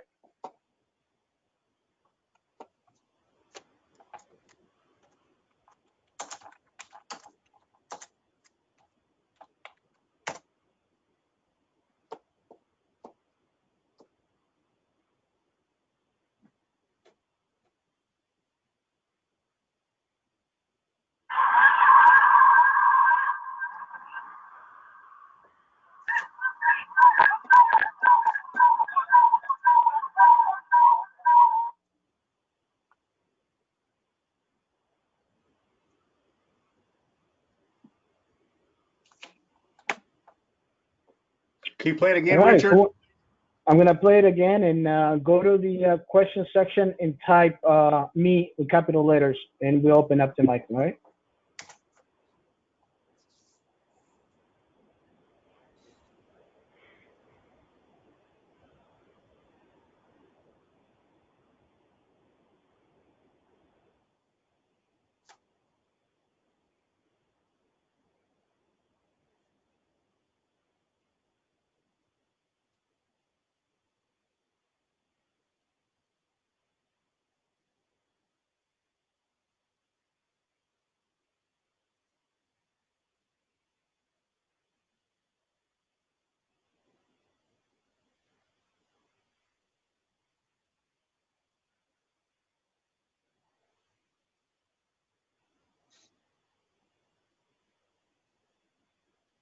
Is that good, Manny? Yep.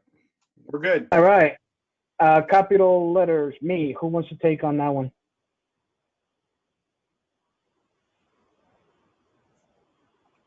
See, Raul wants to take on that one. I'm afraid Raul's going to start showing records there. Raul, do we have you? Speak to us, Raul. Hello. Raul, Hey, Velázquez. Manny, Richard, how's it going, guys? ¿Qué tal, amigo? Muy bien. Well, you know what? I love this. Well, first of all, thanks for doing this for us. This is amazing. Amazing. Thank you for having us. Thank you for having me. Awesome. Hello from Fresno, California. It's the coach is not he's not being rude, he's not being mean in a way, he's just frustrated. But since we didn't deal with him the first entire half, what I usually do, I use the ask, tell, and dismiss.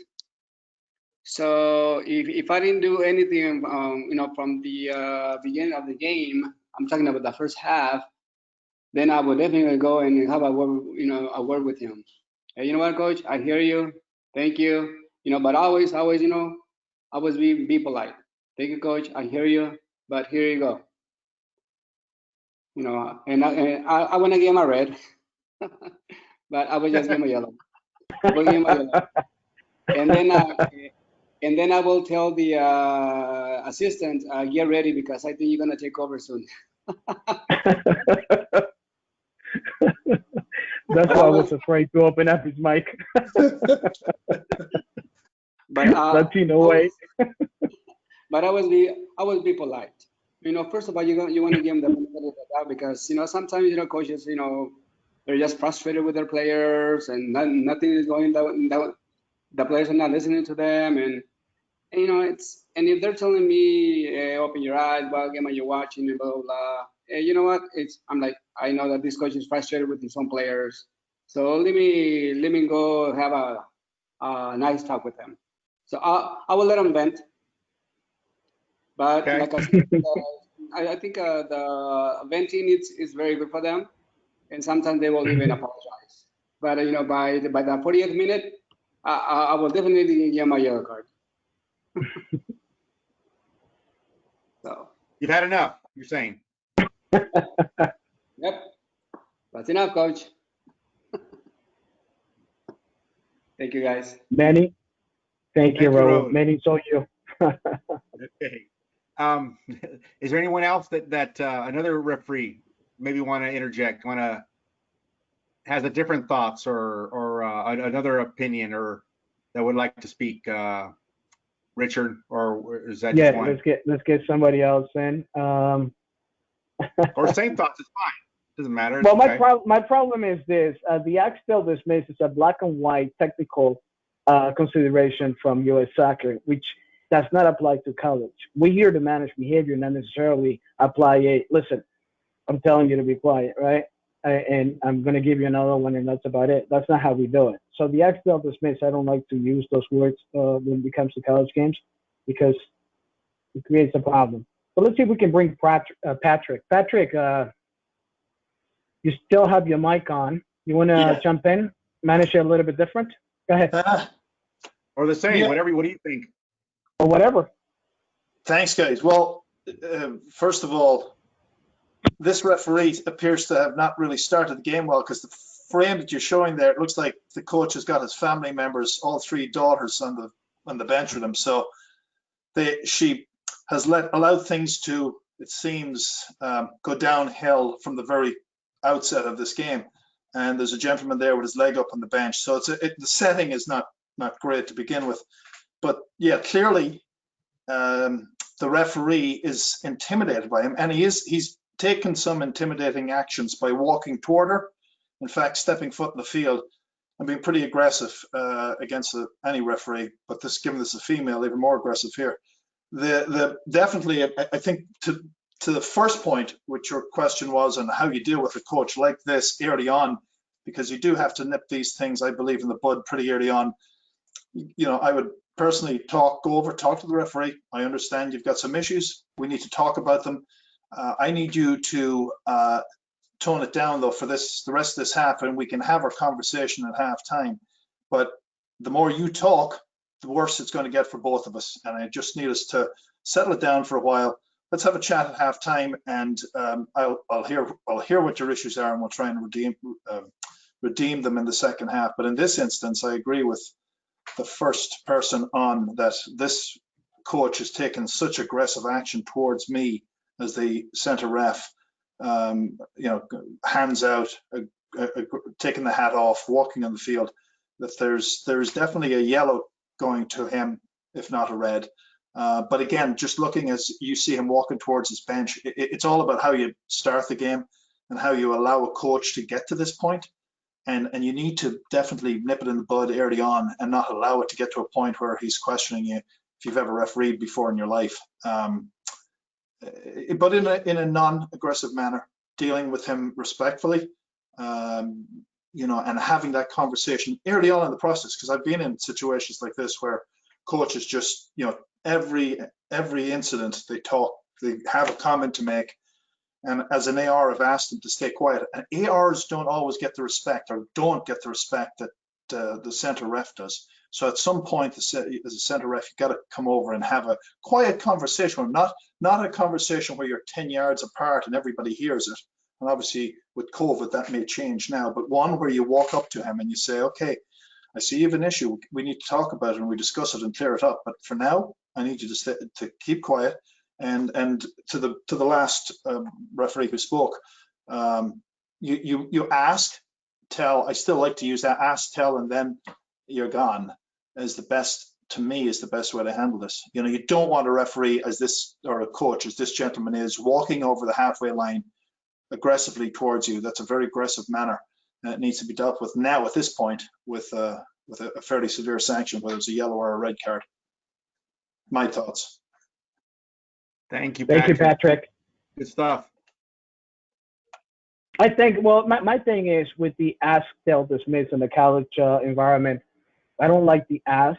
I like to use them more like the find out. The first step should be find out why the coach is upset, right? And manage that behavior, right? And then keep managing the behavior. If you're the one partially responsible for that behavior, you can't dismiss the coach or show him a card when you happen to be one of the key elements of that behavior, right? So let's find out what's going on first, and let's try to change that behavior. And that's why the ask, tell, dismiss for college does not work if you're black and white, right, Manny? Yeah, I mean, I get what you're saying, referees. And it's I think though, in a way, instead of ask, I think it's like ask, communicate is what you're saying. And correct me if I'm wrong, Richard, which is good.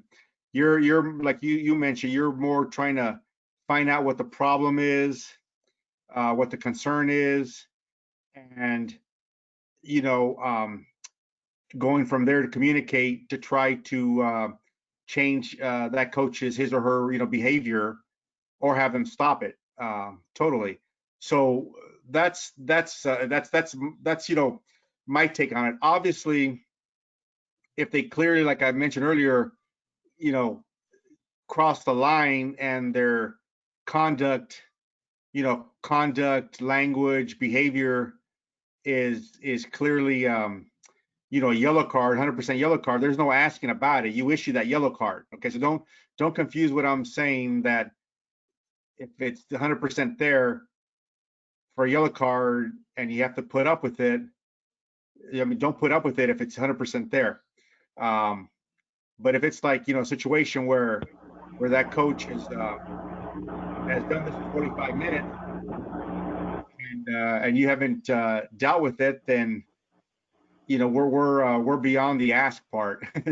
There's no asking. It's like, we need to we need to deal with that if we let it get to that point.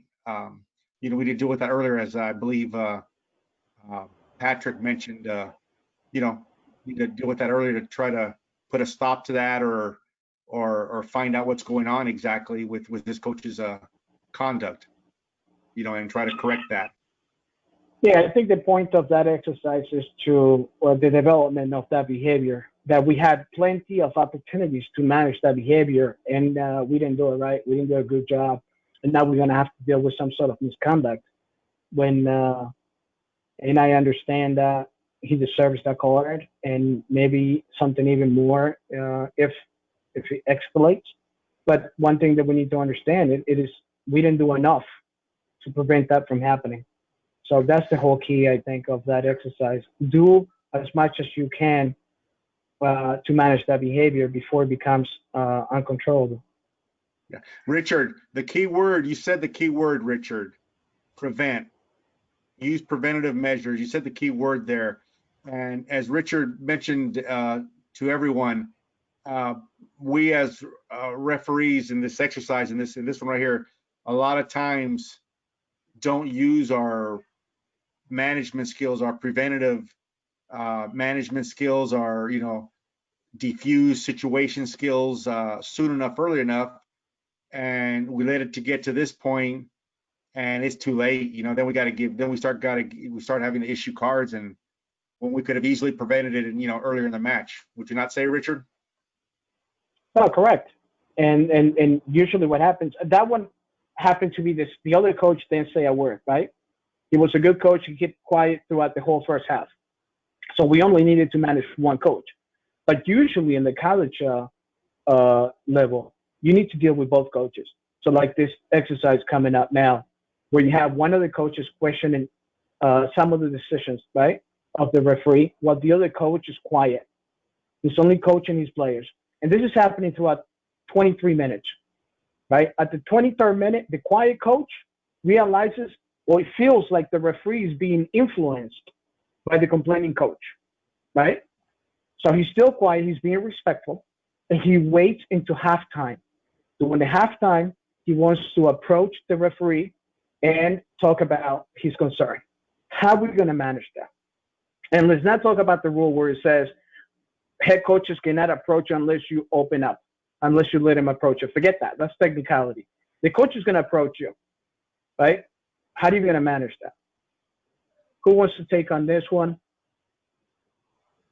Use the questions section there. Don't be afraid.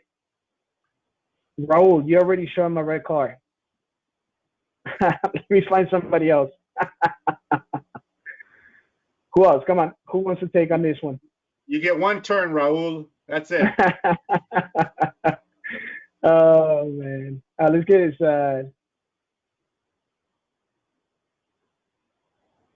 Zad. Do we have his Zad? Nope. Yes? Yeah, I'm here. What's up, my man? How are you? Good, Rich. How are you?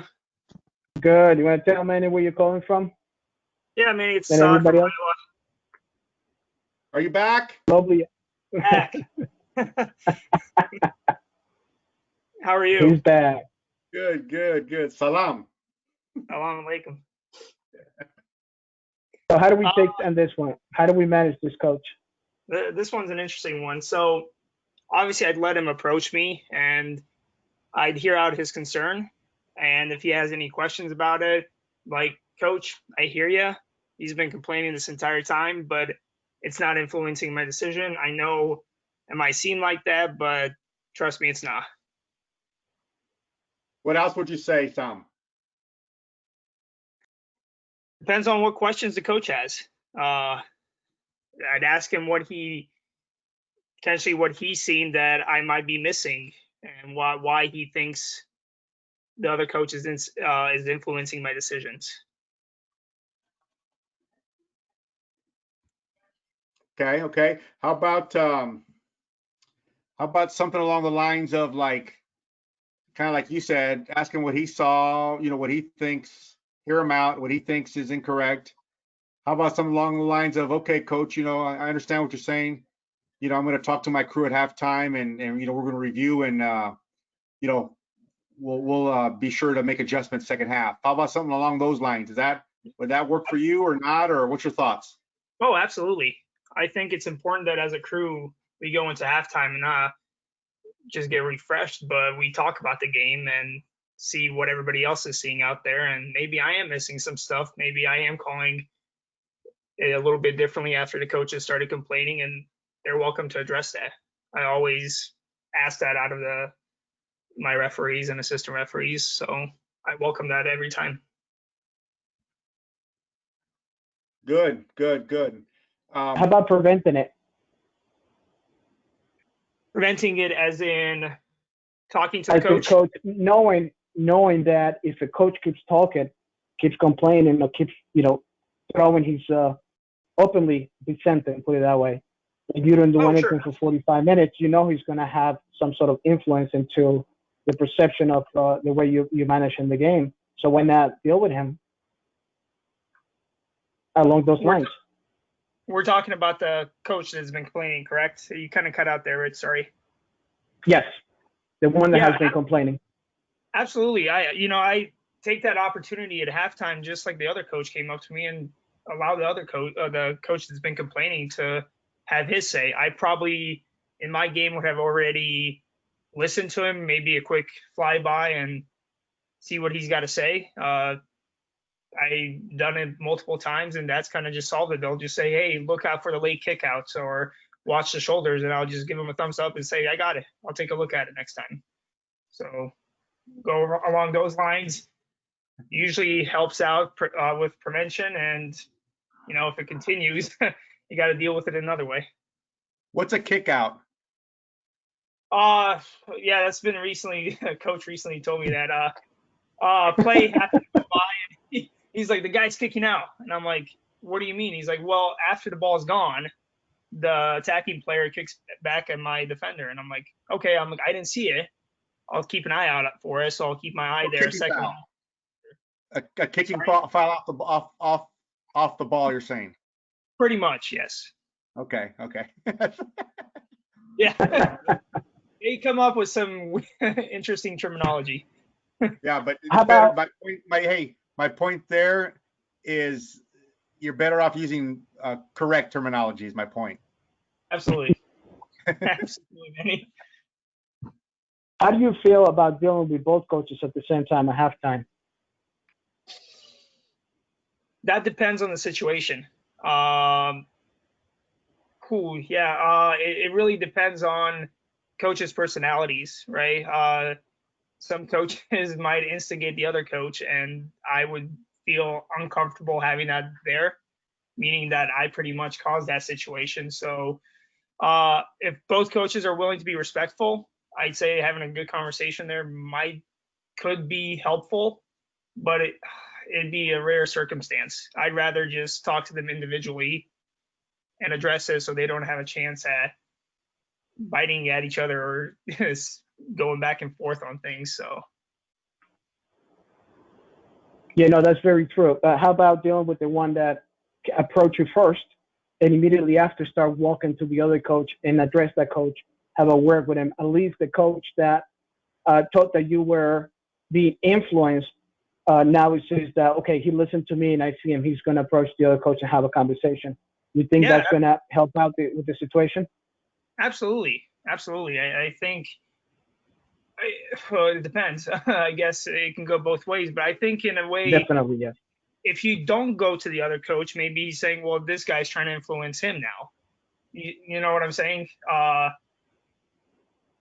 think maybe have the first coach, the quiet coach that came up to you, talk to you for a second, get a drink of water, talk to your crew, and then go out right before halftime, go talk to the other coach and say, do you have any questions for me, or do you have any concerns that we didn't address already? Let's say nothing worked. Gentlemen, here's the deal, Richard. Obviously, every case is different, and we have to deal with it accordingly and everything. But here, we know who the problem coach is, correct, Richard? Yes. So let's kind of like Richard said, and like we talk about prevention, let's deal with that. And you won't have to do all these other crazy things on talking at halftime and having a word with both coaches, and is that the right thing to do or is that not?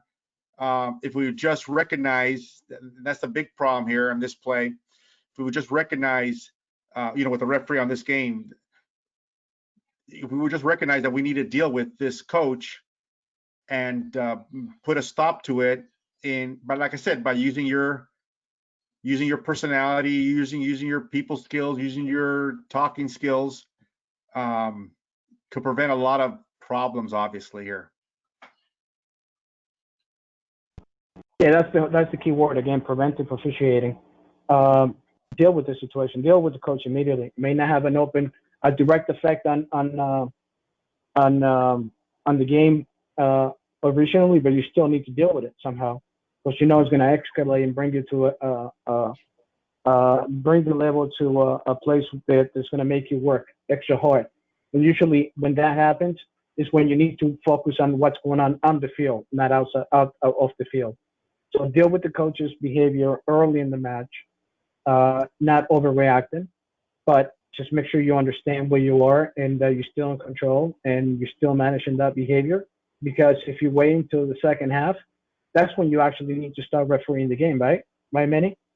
So if you're focusing on coaches, and you're going to miss serious stuff on the field. So deal with the coaches early in the game and move on from there. Yeah, I call that, we need to take care of business. And when I say take care of business as center referees, I don't mean we need to show 8 yellow cards and 5 reds every game or the game. No, we need to, recognize situations, recognize, like one of the gentlemen, I think it was Sam earlier, mentioned, recognize the problem players, recognize the problem coaches, and deal with it accordingly. Deal with it, like we've mentioned, in a professional, respectful manner, and it's going to minimize your problems, going forward. Thank you, Todd. Thanks, Rich. Thanks, Manny. Good seeing you. Thanks. Thank you. Mashallah. No, buenas tardes. Gracias. Buenas noches. Buenas noches, amigo. Oh, it's 8. Oh, wow. Yeah. Buenas noches. How do you see this video well? Is it a good video? Yes, I can see it. This is the last one. The Division 1 game. It's not an easy conference. We have to make a decision right in front of the benches. 35th minute into the game.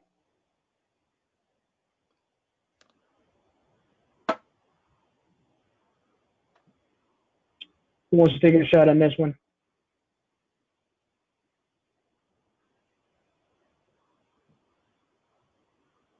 Say me in the question section, and I'll open it up. Somebody new, a different person if someone's interested. Yeah, come on, someone new. Someone volunteer. Don't make me open up. Hey, Rich, I'm surprised New York guys, they don't want to talk, That's interesting. I know. Hey, this is a rare occurrence. Can I say that? Be careful I what you wish for. I did say that, right?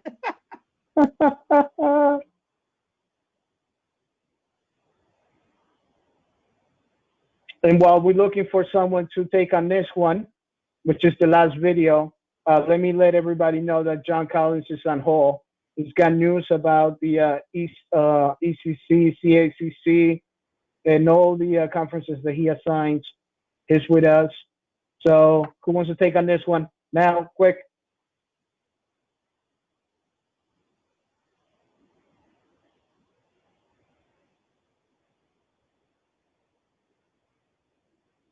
All right, let's get Brad. Brad talked already. Let's see if I can. Let's find somebody else. Brad already had a conversation. Okay. Let's find someone else. Let's see if I can get John. John, you there?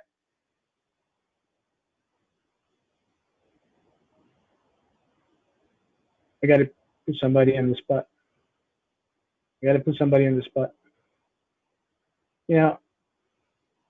I'm gonna get someone that wants to do work for you. Let's see if I can open up the mic.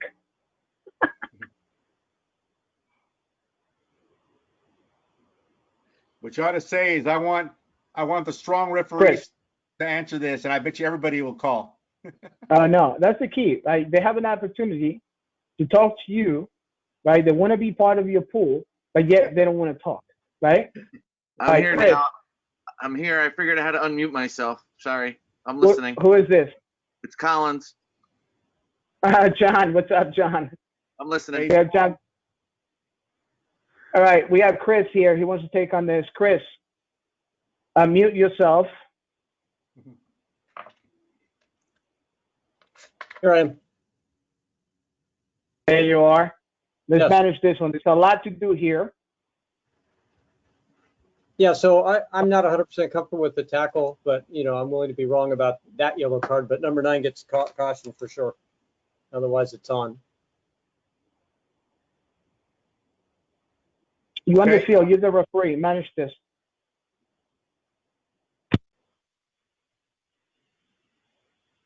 So I'm assuming a whistle. You can see a whistle blew. I'm probably going to get over to this guy, make sure that he doesn't have a chance to do that, get close to the injured player. But beyond that, you know, if he does try something like that, I mean, he's just booked. It's simple. He's booked. And, you know, trying to hopefully keep the guy that committed it away as well, or he glowers about it or something. And again, I've got 2 cards. Whoa, well, hang on. You got 2 cards? Why? To tackle, I think, from what I can see on my kind of small screen, and 9 for, you know, kind of taunting. It could be a red, but it's gentle. Okay. Let's do the first one first. Who am I talking to? Tom? Chris. I'm sorry? Chris. Hey, Chris. Hey, Chris, how you doing? Good. Thanks, man. Okay. Okay, so that's Chris. First play. Talk to me. Why is that a yellow card? I'm not disagreeing. You're right 100%. Yeah, Why? I mean, why by do you the give a time yellow the card? contact's made, it doesn't look so bad to me, Manny, but the way he comes in certainly looks reckless. Cleats up for a second. It looks like an accident waiting to happen, and it kind of does. Not the way I would have expected it, but you know, he's definitely acting without regard for player safety there, in my mind. Okay, no, good. So, and what about the area? What do you call that area? It's in front of the bench. Yeah, what do you call that? Oh God, I know the answer, but I'm forgetting it. Hot potato. You're making me nervous, Manny. That's okay. I'm trying to help you. Yeah. I'm trying to help you. So, Richard, what do you call that area? That's a red zone. That's hot potato area. That's the burner right there.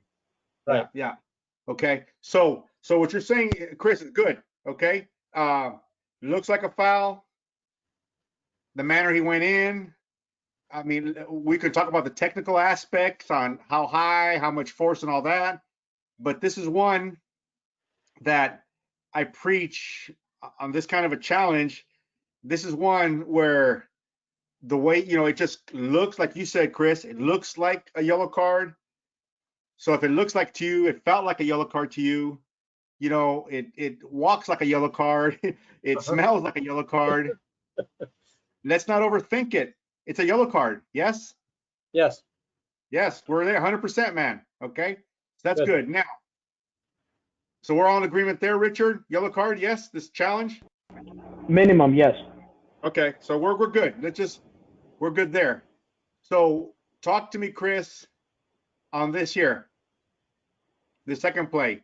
Yeah, so I mean, it's unsportsmanlike, it's provocative, it's in front of the bench. I mean, I don't see how to sell a red, but I don't see how not to give a yellow for it. I only wish that I, as the referee, could have been close enough to prevent it, but I don't know where the ref is, so.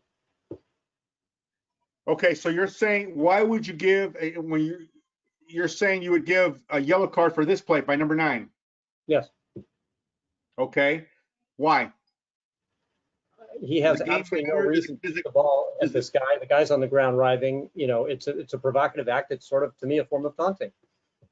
Maybe that's not the right word, but. So you'd give a yellow card for what then? I would generally say unsportsmanlike. Okay, so then my question to you, Chris, is this is I'm changing it up a little bit, but this is where if this game didn't need a yellow card, would you still give a yellow card? For example, or if this number 9 was already cautioned, would you get rid of him for that? I know it's two different questions, but you follow where I'm going with this? Absolutely, and that's a fair question, Manny. And look, I don't know the story of the rest of the game, but it is in front of the bench and it's looking for trouble. So I can be wrong on this, but that is such an absolutely petulant, pointless, provocative, demeaning act and in front of the bench, I don't know what good can come of it. And I'd rather send a message. Second yellow, I give you, it's a tough call. So you'd be less hesitant on a second yellow for number 9? More hesitant. Shouldn't be, but I would. Excuse me, when I say less, excuse me, I meant more. Or you mean you'd be less likely to give a second yellow is what I meant to say. Is that right? I'm afraid I probably would. I hate to say it. Okay. No, nothing to be afraid of. That's why we're here. That's what we're talking about. This is good. This is good discussion. This is good analysis. So my thoughts or recommendation to this is like, I get what you're saying, Chris, and everything. And if you really felt it was a yellow on this number 9, if you really believe it's clear yellow, then obviously you have to issue it. I'm not disagreeing with you. What I'm just saying is take into the account the game, take into all these other various factors involved, the game, is that really worth a second yellow? What actions do you take? So it's not an easy call, but just things you need to think about here. Sure. Makes sense.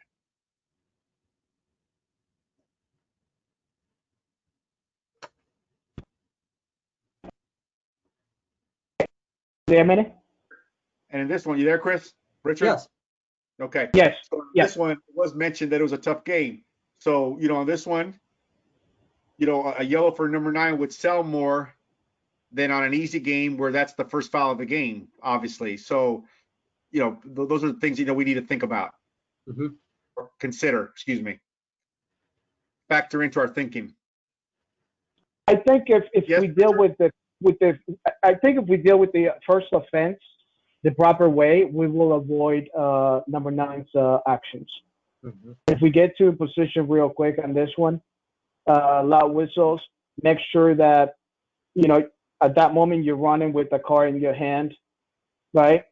Number 9 wouldn't be doing that. I think the reason why number 9 did that is because the referee was too laid back. See, and this is another case, ladies and gentlemen, where why you see this player got hit, you see it's a cautionable offense, you see the players on the ground, why are you not there? Especially when you're not that far. If you go back, Richard, to the start of the play, if you can go back, please, Richard, and look, go back a little more? Where's the ref? Keep going. Right here. Play. Where's the ref at? I don't see him. That's not a good sign, is it? Okay. So, the referee is, obviously too far from here. And it doesn't appear like he gets very close to this play, does he, Richard, at any point? He doesn't get too close, and not close enough and not fast enough. Yeah. I think two key points here. The type of offense, the severity of the contact, and the location of the foul. Correct. Here's the other problem I have with that. You mentioned it, Richard, is if you count, it's a good 2-3 seconds from the foul to when number 9 kicks the ball at the attacker on the ground. And right, it's right, Richard, about 2-3 seconds approximately, at least. Yes, about a little bit more, Maybe more. seconds or so. Yeah, maybe 3-4 seconds. So my point there is, I still don't see the referee, and for me, there's no excuse for that. Why do I not see the referee close by?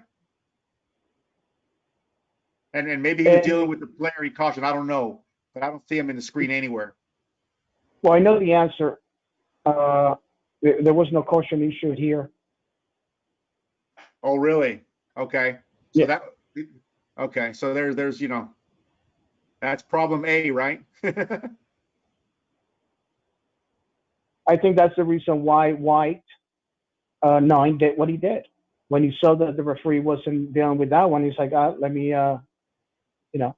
be stupid, since he's not dealing with a serious offense. Let me be stupid. He's not going to deal with me either. And he got away with both. No cards were issued here. Oh, at all? Nothing was issued at all. This foul came directly from a kickoff, from a penalty kick goal by the white team. So the kickoff, right? The kickoff goes, is played back, and everybody, it's like 3 seconds right after the kickoff. Yeah. Which tied the game. It's a 2-2 game now. 35 minutes into the first half. I guess to round it up here, we need to realize where we are, who we're dealing with, the severity of the foul, and if we happen to be far away, at least get the car out and let everybody know that a car will be issued. Right? Does that make sense?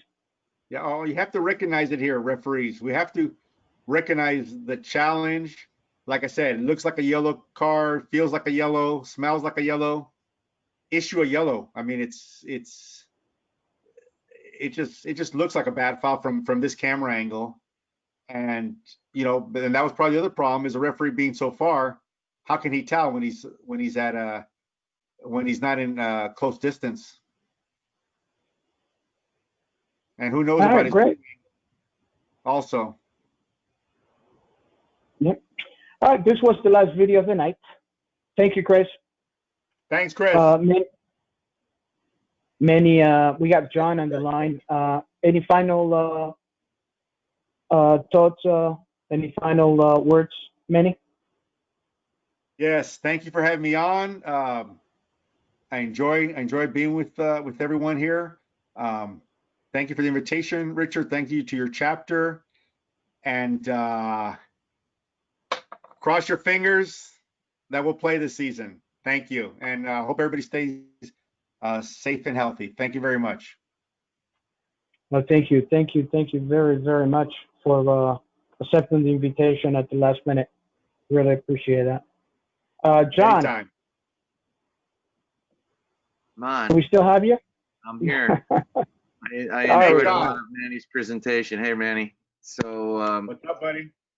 How you doing, man? Hey, so I just have to, the referee coach in me can't keep quiet, but if you listen to a lot of what Manny and Richard had to say here, the one real major takeaway out of all this is, if you're a thinking referee, your badge you got to imagine your badge doesn't say referee, it's manager, right? There is a lot to manage, player management, game management, all sorts of things. And so if you keep your thought process going and you think you keep your options open, you'll have a lot better time of it if you just keep yourself in the mindset that you're a manager out there. Because if you don't manage the game will manage you, which was one of the examples I think that was given, right? It's too late at that point. Anyway, how you doing? So, update from a little bit that's going on in the Northeast. And Manny, I'm not sure if you're following all that, what's going on. Not my league. It's actually one of Manny's colleagues' leagues, Patriot League, postponed today up here, Tambo's conference. And so I think we're going to see that trend start to come from the Northeast anyway. It was led by the Ivy League and not too dissimilar from the Ivies being the first ones to cancel their conference tournament for basketball. That kind of led to the sweeping cancellation of the NCAA tournament ultimately. So we do have in the Northeast today the CACC, which is one of the Division II conferences that I do. They came out and postponed, so they are not going to play in the fall. I think the theme, if you're paying attention to what's going on, we're not hearing that they're canceling, meaning they're keeping their options open, and I think they're trying to figure out whether they can play in the spring, and at least that's their intention right now. So I know, Manny, at the Division I level, there's been talk about the men's trying to play that fall spring. Well, we might get some spring here. So I think we have to be prepared for the fact that a lot of these conferences are going to be making decisions in the next week to 10 days. What we're seeing already is many conferences, especially the smaller ones, they're eliminating non-conference games. So they're playing only conference games, or they're postponing with an intent to try to play in the spring. So the only official ones we have right now, Ivy League, Tambo's league, and Patriot League, Tambo's league, CACC, it's my Division II, came out today. I don't have an official word from the ECC, East Coast Conference Division II, but it's kind of like a domino effect. I would expect the East Coast Conference to announce in the next week, and probably, you know, the Northeast 10 and the PSEC. So you'll get the 3 or 4 big Division II conferences in the Northeast. They'll probably end up going together so they can actually play in the spring if that's an option for them. So I think what we have to do is be prepared for anything and plan for the unexpected. As Manny says, if we get some soccer in, I do think that if you know, some of the bigger conferences, the Power 5 football conferences, if they're going to play, even they're thinking about playing conference only games, right, Manny? So Correct. Yeah, so I think you're either going to see conference only games kick, or you're going to see conferences postponing with an intent to try to do something in the spring. I think those are the two options, and we'll know in the next 10 to 14 days, something like that, be my guess, when it's all said and done. I can tell you a couple of schools in the Skyline, which is Division III in the metro area. 2 of the schools have already canceled, Purchase College and Sarah Lawrence College. So again, within the Division III world, you know, it doesn't take much. The Centennial Conference, which is kind of Philadelphia and Maryland based, Division III, Johns Hopkins, that conference, I do that with my partner Mark Garcia. Division III, they canceled already for the fall. And so I think we just have to be ready for anything, to be honest with you. We might be doing webinars for all fall, right? You know, you have to think about it from the school standpoint. It's a huge financial hit to the schools, to especially the bigger schools with big football. But it's even a bigger problem if they can't have kids on campus. It's a real financial hit, and we're actually worried about some schools making it through. You know, in terms of existing.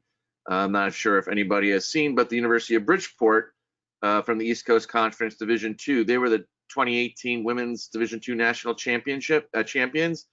They are folding. The school is closing next year. They've announced, because they have a lot of international students. So we have to keep our eyes on everything. Your flexibility is greatly appreciated. Whatever your assignments are now, I'm sure Manny will tell you, they will not be the same thing at the end of the month. They will either be changed, or they're scrambling for a conference only schedule, or we're going to postpone to the spring. So, you know, it's really important administratively to keep your whatever assigner you're working for ECSR or me or another Sandy Hunt on the West Coast or Rachel Wu, doesn't matter. Keep your availability and your flexibility open, and keep the lines of communications as things are changing. And be patient. And I think at the end of the day, we all have to remember, when it's all said and done, these are student athletes. The conference or the college presidents are going to do what they think is in the best interest of the safety of the students. So I wish I had better news to share with that. We are watching some MLS soccer. I assessed my first game on Saturday night, so that was good. We'll see how that goes. We'll see if we get through that tournament, right? We've already had one team withdraw and potentially a second problem with Nashville, I think, in terms of some COVID testing. So, yes, that's all I have. At least we have two of our members doing games, right? Brian and Robert. Yeah, they're down there, I think. That's right. Yeah, they're down there. Actually, tomorrow, Robert has the whistle tomorrow. Yeah, 8 p.m. Orlando City, New York City. That's gonna be a good one. Yeah. So for everybody. Yeah, and for those people, just to kind of a public service announcement. Richard and I are in the greater New York area, and I'm in Connecticut, and we've lived through March and April, probably the most surreal and horrible time of our lives that we'll hope to never see again, right?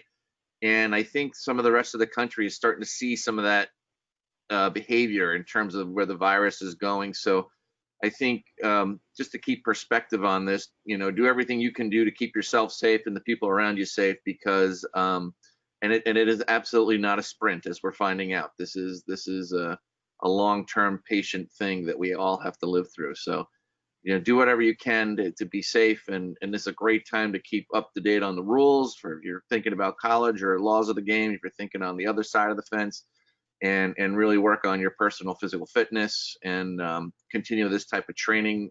Richard and this group is doing a lot. I know ECSR is doing a bunch of stuff with NISOA for the national referees, and NISOA has a series of webinars that will turn into YouTube videos. So there's a lot to do to keep yourself engaged, if for lack of a better term, and just keep up. We'll do the best we can to communicate as it comes out.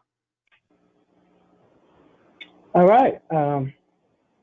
Anything else you want to throw out there? Manny and I and Tambo and Garcia, we don't get paid more for reassigning the same game 4 times because they've changed it 4 times to the spring. So we're equally frustrated. We want to make sure that we get everybody out there, but we want everyone to be safe too. We don't want anybody, we want everybody in the whole college soccer community, including our officials and all the NISO officials, to be very safe. So just be really safe and conscientious of what you're doing.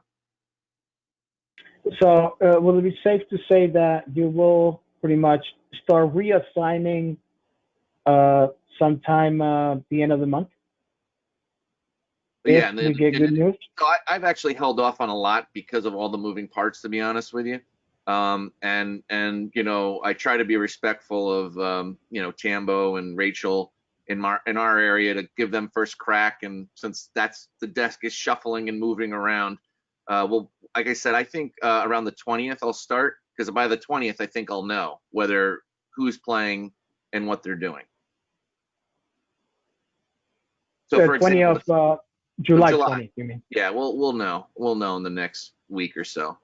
For example, the Skyline has already, in Division III, has come out and said they're only playing conference only games. They may stick with that, they may change that. And again, as they see the behaviors of, it's kind of hard to stand as a Division III conference when you see all the Division I and II conferences around you saying we're not going to play for student safety. It becomes a risk management issue, and no one wants to be the person raising their hand saying, yeah, I decided to play and someone got ill, right? So I think we just have to be, yeah. Hey, John, question, if I may. Sure, go ahead, man. When you said, you just mentioned they may stick with that, they may not. It by may not means fewer games, they're not going to change back to playing a whole schedule. No, I think the two choices are, if I was a reasonable person, which I think I am, is they're either going to play conference only, and I think this is even your Division I. I think Division I is either playing conference only, or they're going to postpone to the spring or cancel entirely. Correct. That's what I'm saying. That's what we're doing. But that's what I'm saying. It's either going to be, if we change, it's changed. No games, not like go back and play a whole schedule. We're not getting more games out of this. No. Correct. That's I wanted to make sure that the referees understood that. Yeah, no, but that being said, I am not unconvinced. I see like adult soccer starting to play in Connecticut, so I'm not unconvinced you'll see pockets of soccer pop up in the Metro New York area, just because of the locality, and the world isn't quite, it's bad, but it's not ending like it was 2 months ago, where places in Florida and California are going through really, really tough times right now. So, I would just make sure you stay healthy. And it's a great time to be fit, so we should have the fittest officials we should never even talk about fitness again, right? Coming out of this, because it's a great opportunity. If we can get it, whenever we can get on the field, whether it's the fall, like Manny said, fingers crossed, or limited capacity, or in the spring, which is going to be an opportunity for us to really show what we've been doing in the off season as a group. And I think it's a lot, which is really good. Right. The group still 70 plus referees out there. Any questions for Manny or John? Please use the question section.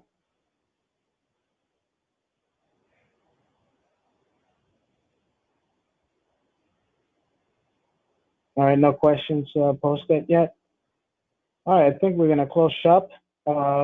We only we went over like 45 minutes, so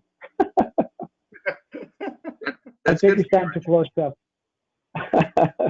Typical Richard, yeah, I know. So late and ending late. So John, any final words? Anything else that you want to add before we go home? Stay safe and take advantage of all the training opportunities, whether it's your group here, NISOA, the ECSR trainings. There's a tremendous amount of opportunity right now to work on your knowledge of the laws of the game or the rules of the game, depending on what we're talking about. And there's an opportunity to watch some soccer right now, the MLS, NWSL. Anything you can do to keep yourself engaged and keep challenging yourself and your thought process and your mind, there's opportunities to do this. So. Great. Manny? Thank you very much. Just echo what John said. Keep sharp, mentally sharp, and watch a lot of these videos. Even FIFA has stuff online you can watch. That's good stuff. And like John mentioned before, the MLS are playing their games on TV, so watch those and let's try to stay mentally sharp. And even I'm still big, but even I have time to train now, so I'm training, some. So if I can train an hour or two a day, you guys can train 3 or 4 hours a day. Yeah, there's no excuse for us not to be skinny coming out of this, Manny, right? So. Not skinny, just maybe drop a couple pounds. Let's not get carried away. You should be skinnier and smarter after this. Fair enough. All right, Sam. We have a New York Metro president online. Do you want to say a couple of words before we close up? I just want to say thank you for giving the opportunity for everybody in this New York area and open up your doors to all the referees across the country for the webinars that you did early on. I know my wife is not happy because I'm, for the past 3 hours on this one, I've been hadn't get a chance to really spend time with my daughter. But we do this because we love it, right? Otherwise, what the heck are we doing 3 hours for? I just want to thank Manny. Manny, I get to see you more now than this wasn't happening. John, thank you for keeping us abreast of what's going on in your conference, and I'll pass that along to my members as well. And maybe we can have you come on with us as well at some point to talk to our guys, if that's okay with you. Sure. Absolutely. And same thing with you, Manny. I mean, I'm sure people will be excited to hear from you as well. This has been great. I mean, we've had COVID, but the training that we've gotten, I mean, it's like floor to ceiling. It's constant, whether it's the NISOA with Lance and Tori, and through the NISOA Foundation, whether it's your programs, Rich, whether it's the combined NCAA, ECSR, NISOA, ECSR, or even the NCAA with Ryan. It's just been phenomenal. So I hope everybody's taking advantage of it and just sharpening, as John said and Manny said, sharpening our skills and our tools so that when we get back out there, we are leading us by example, and we're prepared. So I just wanted to say that. Thank you very much for opening up, like I said, your doors to us and allowing the entire referee community to become better. So thank you very much. Thank you, everybody, and stay safe, everybody out there. Thank you, Sam. Thank you, Sam. And I guess just like referees when we referee the game, right? We got to treat this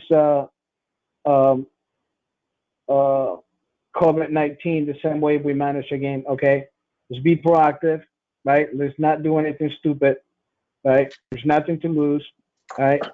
You know, stay safe, away from crazy people, and we'll do well, right? Are you talking about Argentinians? I was actually looking at you. All right, guys. Thank you much, guys. You have a beautiful night. Bye-bye. Good to see you, Manny. Thank you. Well, Yeah, good seeing you. Good talking to you.